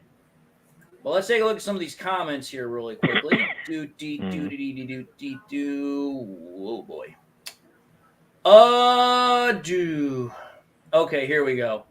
40-year-old gamer says facts about Goff being the most successful QB against the Chiefs, Mahomes. Brian Kimmel says, Lions fans, take a moment of silence for the Packers fan in this chat stream. He is hurt and needs help. Cue Sarah Oh, boy. Patty Grimes says, probably was a $20 beer. Dude, ain't no one can of beer worth $20. Most beers aren't even worth $5 a can. Right. And I'm going to say this right now. I hate beer. Beer is absolutely nasty as hell. It smells nasty when it's spilled and it tastes nasty. I'm sorry. I hate beer. And I've tried Bud Light. I've tried Miller Lite. I've tried Coors Light. I've tried every kind of beer that I can think of off the top of my head. They all taste like beer you find me drinking is a Jamaican ginger beer. That's about it. That's probably the best tasting beer I ever had. And it's not even alcoholic. Exactly. Brian Kimmel says, I think he misunderstood. Oh, no, he didn't. He said we're 3-1. So in his mind, he thinks we're going to be 6-2. He said, T-Cash 500 says we should win all of those games. It's possible. Again, like I said, it's a 50-50 coin toss, in my opinion. Anonymous Incognito says $20 beer better be full casket. Better be a full casket. Oh, boy. Hector Gar says 7-1 or 6-2. So does Braylon Dennis. Patty Grimes says 6-2. Anonymous Incognito says we can be 7-1, but we will not be less than 6-2 in his opinion. Yeah, that's what T-Cash 500 says the Ravens are always good when they get smacked around in the playoffs. Oh, boy. Patty Grimes says we lose to Baltimore on a 6. Shut your mouth. Right. I do not want to hear that. Do not speak that shit into existence. That's the one they didn't call the delayed game. Yeah, that's right. Jackson. That was a play that should never have happened. That 66-yard field goal should have been a delay of game. But they called the delay of game on Lamar Jackson. They should have called that. Yeah, they should have called it because that play was bad. That was a bad play. But it is what it is. Apparently, the Packers fan thinks I'm pretty funny. He says, the jaws of defeat, he said, LOL. He says, I am an animal. Okay, sure. T-Cash 500 says, lose to Baltimore in an 80-yard field. This ain't fucking Madden, people. Not like I can set the kick meter all the way up to 100 and then go to Denver. That on Madden. The most you can kick on there is maybe 60 yards. No. You can kick a full 100 yards, but the only way to do it is you have to go to the AI settings. You have to turn the field goal power all the way up to 100, and then you have to go in Denver and do it. Wow. That's the only way you can do that shit. And the reason I know that is because I watch a lot of TikTok videos. James Vincent says, if AG keeps planning the defense the way he has, 7-1. That is a good point. I can agree with that. Yeah. Dragon Slayer Yato says 7-1. Don't think we will put ourselves in a position where we should lose to the Ravens by a field goal. I sure as hell hope you were right. Field goals. That's one thing I know for sure, and I've been watching. You can't just beat the Lions with field goals now. Field goals ain't gonna cut it. Right. That is true. KZ Zarnowski says brew beer is way better than domestic light. I wouldn't know because I don't care what beer it is. I ain't touching it. There is one other drink I've had that I didn't like just straight out of the bottle, and that was rum. And I tried rum just straight up. That shit was nasty. Now, granted, of course, that was like $10 bottle rum. That wasn't the good stuff. Mm-hmm. So it's a rock good. Can just hear. Anytime I think of rum, I don't know if y'all are old enough to. You guys should be old enough to remember. Do you remember a Disney movie back in the 70s that was called Blackbeard's Ghost? Yeah. Yeah. And anytime I think of rum, I instantly think of Peter Ustinov as Blackbeard going down and being like, "Where's your rum?" And then the other guy's like, "I don't drink." And the other and Peter's like, "Yeah, I'm not drinking either. I'm a sober guy." Well, that's the thing. I like to drink, but only like sweet stuff, and only like every once in a while. Yeah, like an apple Smirnoff or something. Nah, I can go a little bit harder than that. It's just if I'm going to, it needs to be mixed with something. Okay. Anyway, pardon me. I think my camera decided to take a fudge on me for a moment, so hopefully I can get this thing back up and running. I don't know why it does that sometimes. No, but you know what? Speaking of Dallas news, I didn't know that what's Diggs is out for the rest of the year. Yeah, he's got a torn ACL. Oh wow. He got injured in practice one day, and so they said that he was going to be out the rest of the year. I think it was about a week or so ago. Well, that changes everything for Dallas. Maybe that's the reason why they lost against Cardinals.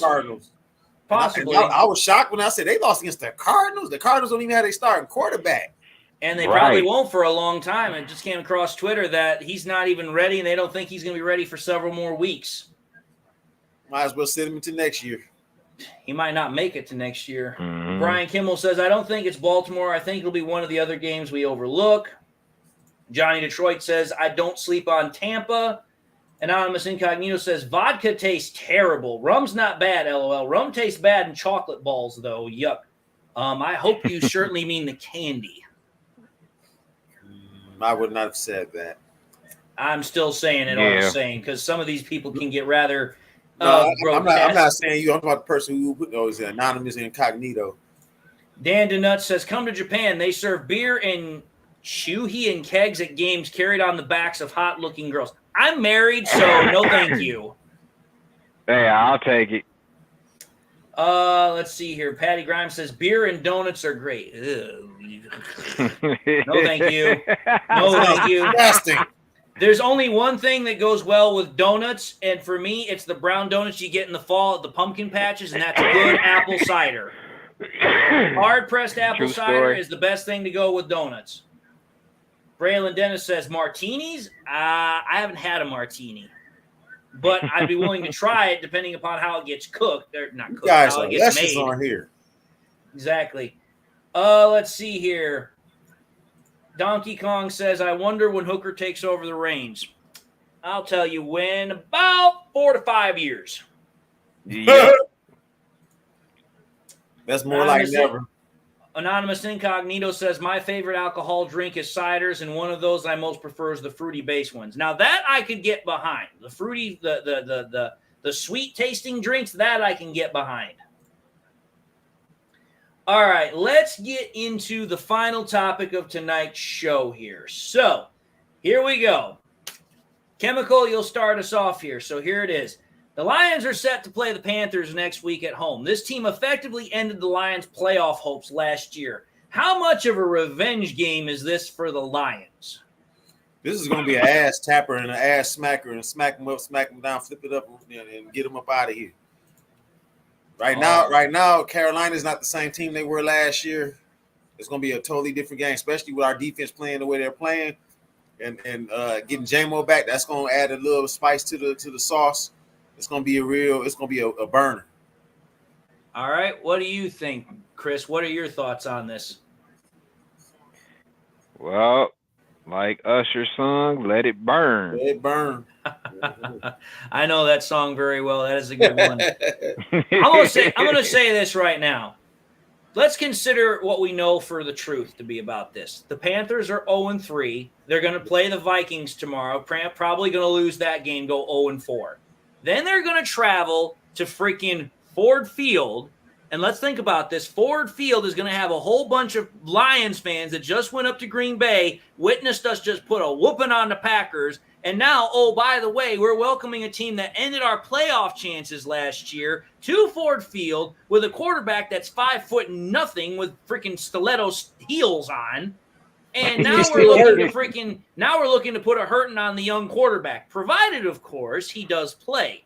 He should play tomorrow, but I'm kind of curious if he's going to be able to hold up with that ankle injury he's still dealing with. But here's my whole point. You're going to have a loud, raucous Ford Field crowd. The Lions always play immensely better at home. And on top of that, having 10 days of rest, we should get Kirby Joseph back. We should get Emmanuel Mosley back. Taylor Decker's going to be further healed up. Freaking David Montgomery's going to be further healed up. So for me, it's like, okay, you got all the reinforcements coming in for the Lions. You're going to be on your home turf, which is going to be loud as hell. As far as I'm concerned, the only way the Lions lose this game is if they show up and they literally sleepwalk through it. Right. So, and I'm sorry, I'm just going to say this right now. If the Lions defense keeps playing the way it has been, I think Bryce Young might have to leave that game on a stretcher. Yeah. Because think about it. The last 2 games, we've gotten 12 sacks. 7 against the Falcons, 5 against the freaking Packers. I'm sorry, but Bryce Young being 5 foot, whatever the hell he is. He's lunch meat. He's going to be more than lunch. Dude, he's not even lunch meat. You might as well just put a freaking hors d'oeuvre on a toothpick. That's what he is. Hey, hold on a second. Did you guys see this thing what they said about Aiden Hutchinson, what he had told? I did. I saw it on Reddit. He pretty much was on the Packers sideline, and he went straight up to Jordan Love, and he's like, you better lace those cleats up because it's going to be a fucking long night. What? That was supposedly put out there by an anonymous Packers player. So not necessarily the most accurate source, but if true, fucking epic.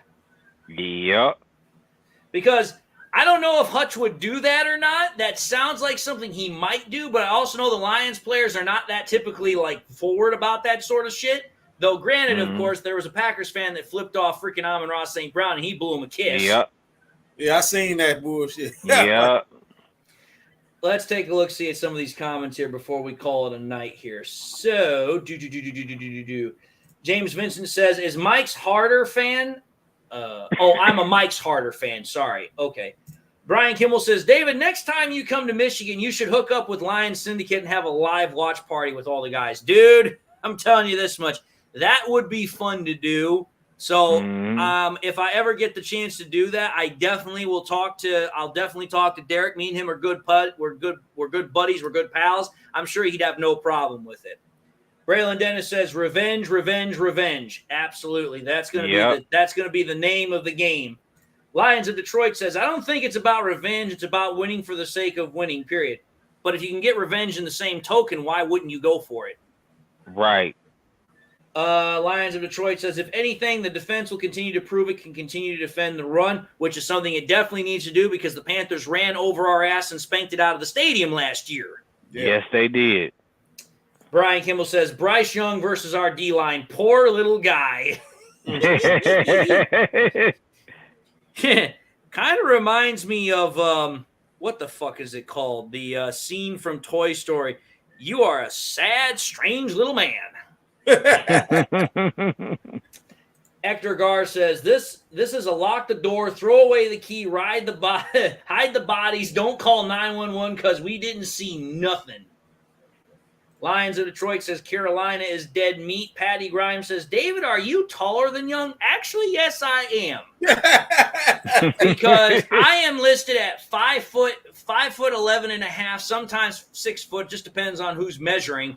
And if I recall correctly, Bryce Young is like 5'10" and a quarter.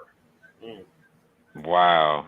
James Vincent says this is a big revenge game for the Lions because Deuce left us to go to there, and it's a big game for AG. He needs to stop the mother effing run and make them pass the ball. If they pass the ball, freaking Aiden Hutchinson's going to be tipping balls into his hand all day long.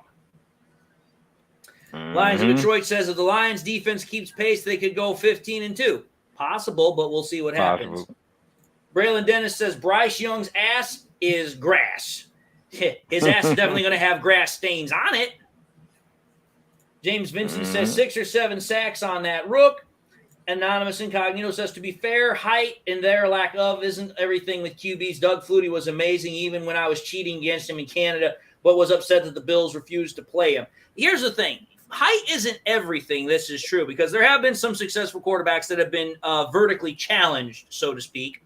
Russell Wilson was successful with the Seattle Seahawks. Doug Flutie was successful. Being short is not necessarily something that's going to impact your ability to play all that much if you know how to play. But here's the thing. I still bring this up here. When you're not as tall as the lineman or taller, it makes it harder to see those passing lanes. Exactly. How tall was Mike Vick? Mike Vick, I think he was like 6'1", 6'2", something like that. Oh, okay. Right, I was about to say that 6'2". I said that. I said, no, you can't get on there with your shirt off, man. Oh, brother, this is getting ridiculous. Answer 14 says, love it if Hutch said that. Donkey Kong then asked, could we trade Goff for like a 6th-round pick? Oh, no. Stop it. Not a chance in there. Donkey Kong, man, go back to the jungle. There you go. Welcome to the show, Big Dan. What's up, man? Big Dan? What up? Not much, man. Not much at all. Just we were just about to wrap up the show, actually. Yeah, I didn't even see the link that DC posted until the last minute. Yeah, because unfortunately, the reason why DC is doing that is because I can't comment or post anything on Facebook. They shut me down for like 2 days. Not even in chat. Jail. I can't chat. I can't post. I can't comment. I can't like. I can't do anything on Facebook because they said I violated their policy guideline by posting copyrighted content. And it's like, no, the fuck I didn't. Just do what everyone else does and make an alternate account for now. I could do that. To me, it's just like, dude, this is just hot BS. It's like putting dog shit in a fucking metal trash can and letting that shit sit out in 120-degree heat. Yeah, that's bad. It's gonna stink. Bad. Let's see here. Brian Kimmel asks, who do you think covers DJ Chark Sutton? You mean if DJ Chark even plays? I don't think he's playing. It could change, but I don't. If he does play, if he does play, I think Cameron Sutton is more likely to cover freaking Adam Thielen than DJ Chark.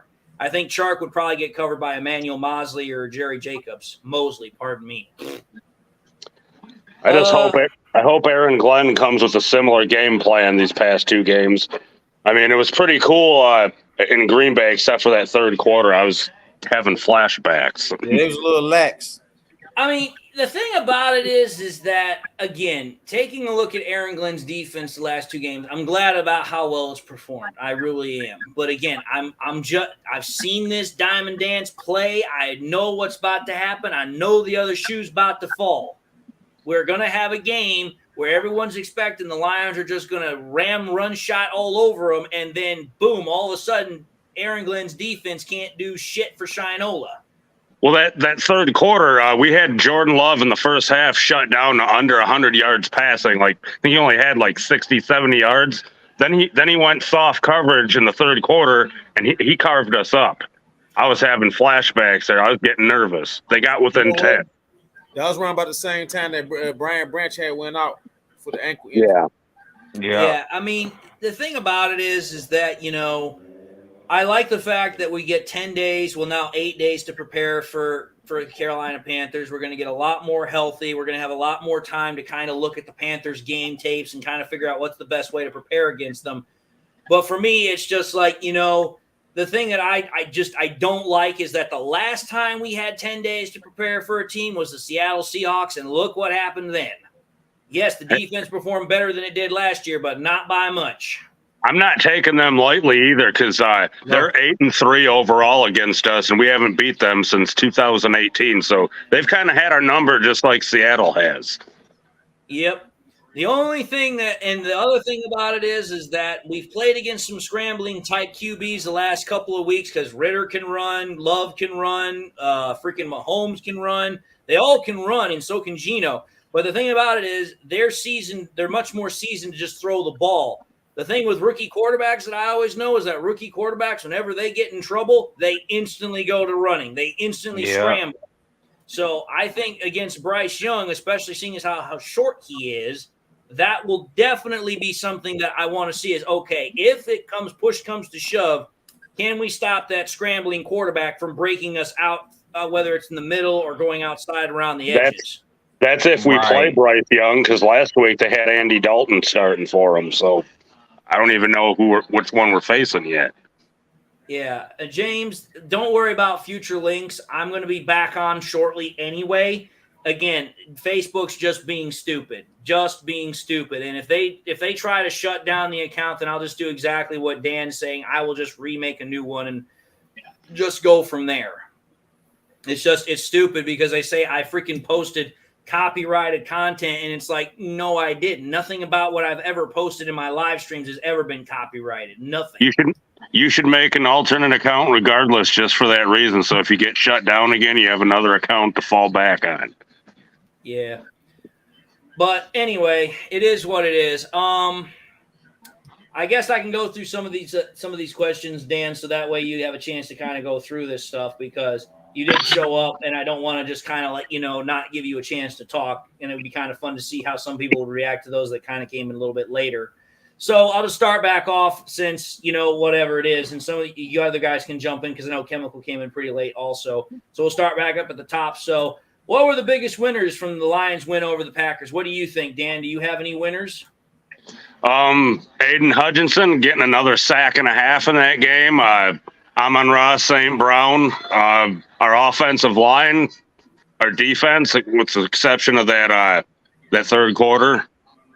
All right. That's fair. What do you think, Chemical? Do you have any big winners? Oh, yeah. I got Laporta. I got Josh Reynolds. I got Monty.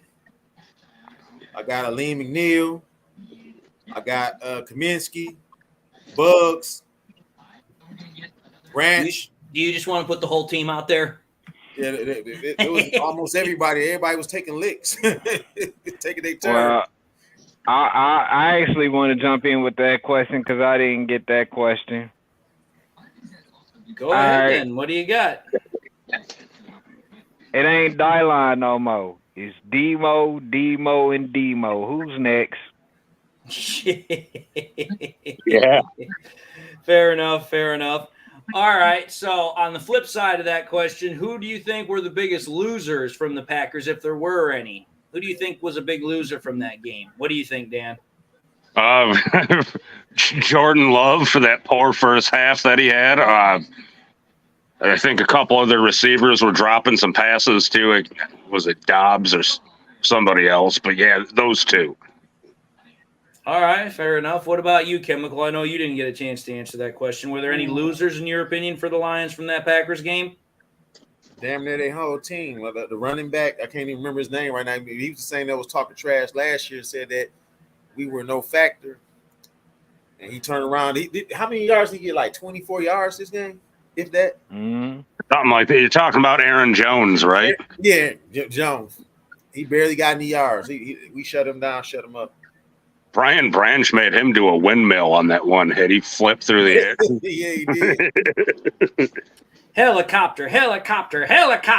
You know who else is a loser? Christian Watson. Yeah, he really didn't. Well, he had one touchdown, but that was was nothing. That was Yeah, that was like a little- 10-yard pass or something in the red zone. He snuck that one in there. All right, fair enough. What about you, Chris? Do you have any? That you thought were losers from that game? I'm just gonna say the whole Green Bay team. So I'm a cheesehead, man. This team against team up We here. the new cheese graders.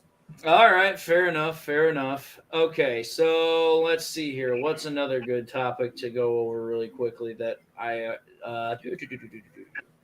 Okay, here we go. Here's one for you, Dan. Lions have now won 4 straight games against the Packers, 2 in Lambeau in prime time. Is it safe to say the Lions are the new owners of the NFC North?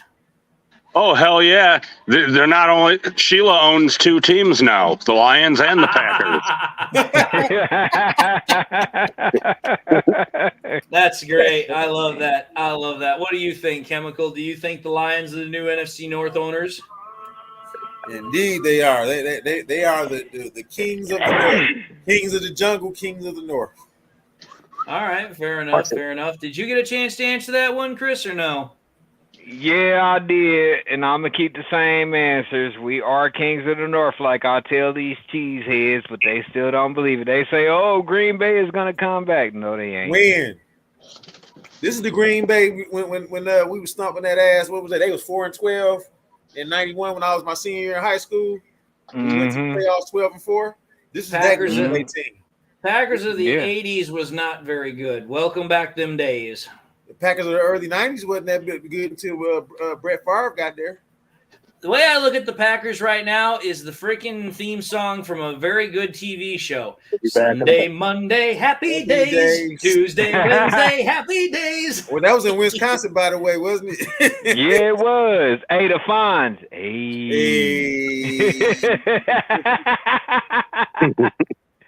Hey. Hey. All right, so hey, they got a statue of him downtown. Downtown on the River Walkway. Yeah, it's a gold statue. In that same pose. Hey. Wow. Hey, I'm gonna have to take a picture and send it to you. Yup. Fonzarelli. What a day. All right, here we go. The Rocky statue over there in Philadelphia. Oh, yeah. Well, I mean, Nate, it put Philadelphia on the map, so to speak. All right, here we go. Here's one for you, Dan. Lions defense has stepped up and played extremely well in the last 2 games, picking up 12 sacks, and they are currently tied for first in the NFL in total sacks with the Pittsburgh Steelers with 13. Do you think that this is sustainable for the rest of the year? Just so long as, Aaron Glenn learns how to become consistent, then heck yeah, it can be sustainable, but I got to see it. Fair enough. That's definitely my thought and my approach, too.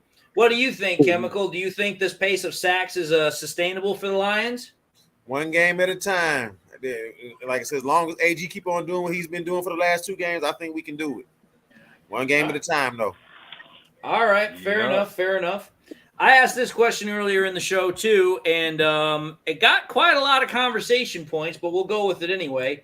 Lions have been in talks to extend Goff since the offseason. Many Lions fans wanted to wait and see if Goff could repeat his performance from 2022 before potentially re-signing him.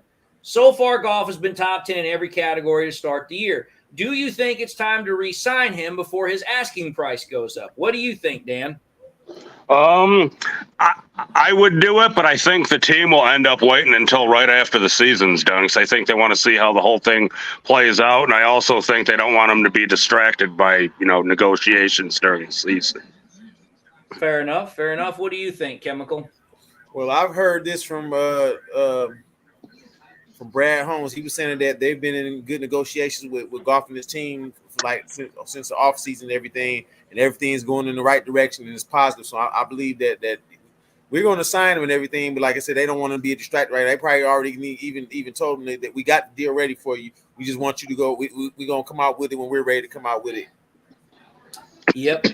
And I've said this too. It's like, I think honestly the Lions are probably, if the Lions were going to sign him in the season, they'd probably do it right after the bye week when we have, an extra 14. We have an extra period of time to potentially get that all taken care of. But I think more than likely they'll probably wait until the end of the season to probably take care of it, so that way they can focus on football right now and then deal with the business side of things later on. Right. Yeah. Not only are they working on golf extension, they were working on one for Jonah Jackson too. Yes, sir. That is correct. That is correct.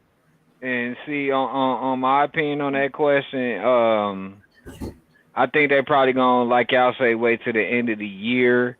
But at the same time, it all depends on. I mean, I'll say as far as what Goff's saying, I know he's gonna hold it true, is that they're gonna look for the cheapest way to actually keep them, and Goff is gonna negotiate with them however way that they is, because money is not important to Goff. So I'm thinking that whenever Goff want to be ready, then I guess if they're gonna sign him, I think it's more on Goff than them. Probably. All right, here's the last topic we'll do before the show's kind of over with. So here we go. Going back to Dan here. The Lions used to be a purely 1 p.m. team on Sunday with no primetime slots, save that of Thanksgiving. Now they've won their last 3 primetime games in a row, 2 against the Packers, 1 against the Chiefs. Could the Lions be in for more primetime games in the future? And what I mean by that is such as next year and the years after, Seb. Yeah, heck yeah, they will. As long as they keep winning and winning these primetime games, they'll get more. They still got Monday Night Football in October against the Raiders this year, and then Thanksgiving again at home against the Packers. Yes, they do. And technically, they have the ability for one other game to get flexed later in the year, but that ain't going to happen. Yeah. And that's because that game's against the Vikings right now. And I'm sorry, the Vikings are 0-3 for a reason.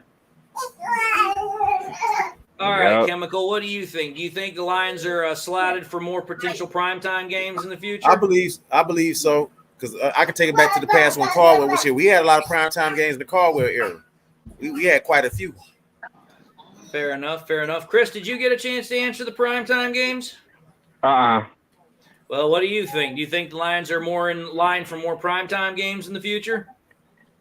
I think we are, and I agree with Big Dan and Chemical, but at the same time, I think that we are slowly becoming the sweethearts of the NFL, so they're going to treat us very well with some more prime times, because we a much-watched team right now. Fair enough. All right, with that having been said, we have covered all the topics. Obviously, again, hopefully I can get off this Facebook ban, whatever, in the next couple of days, so that way I can start actually commenting with you guys. I can actually start sharing content again on Facebook, because I know some people watch primarily from there. But until that time, I'm going to keep doing my thing. I'm thankful for everybody that showed up to watch the show today. We will probably be back with a pregame show, probably Saturday again before we start on Sunday, because obviously I'm not going to do it on Friday because that's Jeremy's time slot. That's his show time. And obviously the Lions aren't playing until Sunday anyway, so we'll probably do this again Saturday, kind of like a pregame thing. Then Sunday, obviously, we'll do the game stream and also the post-game reaction show. So With that having been said, I thank you all for tuning into the show. Thank you all for those that came in and joined the panel. And with that having been said, I just want to say thank you all for tuning in. God bless. And go Lions. Go Lions. God bless your last. Absolutely.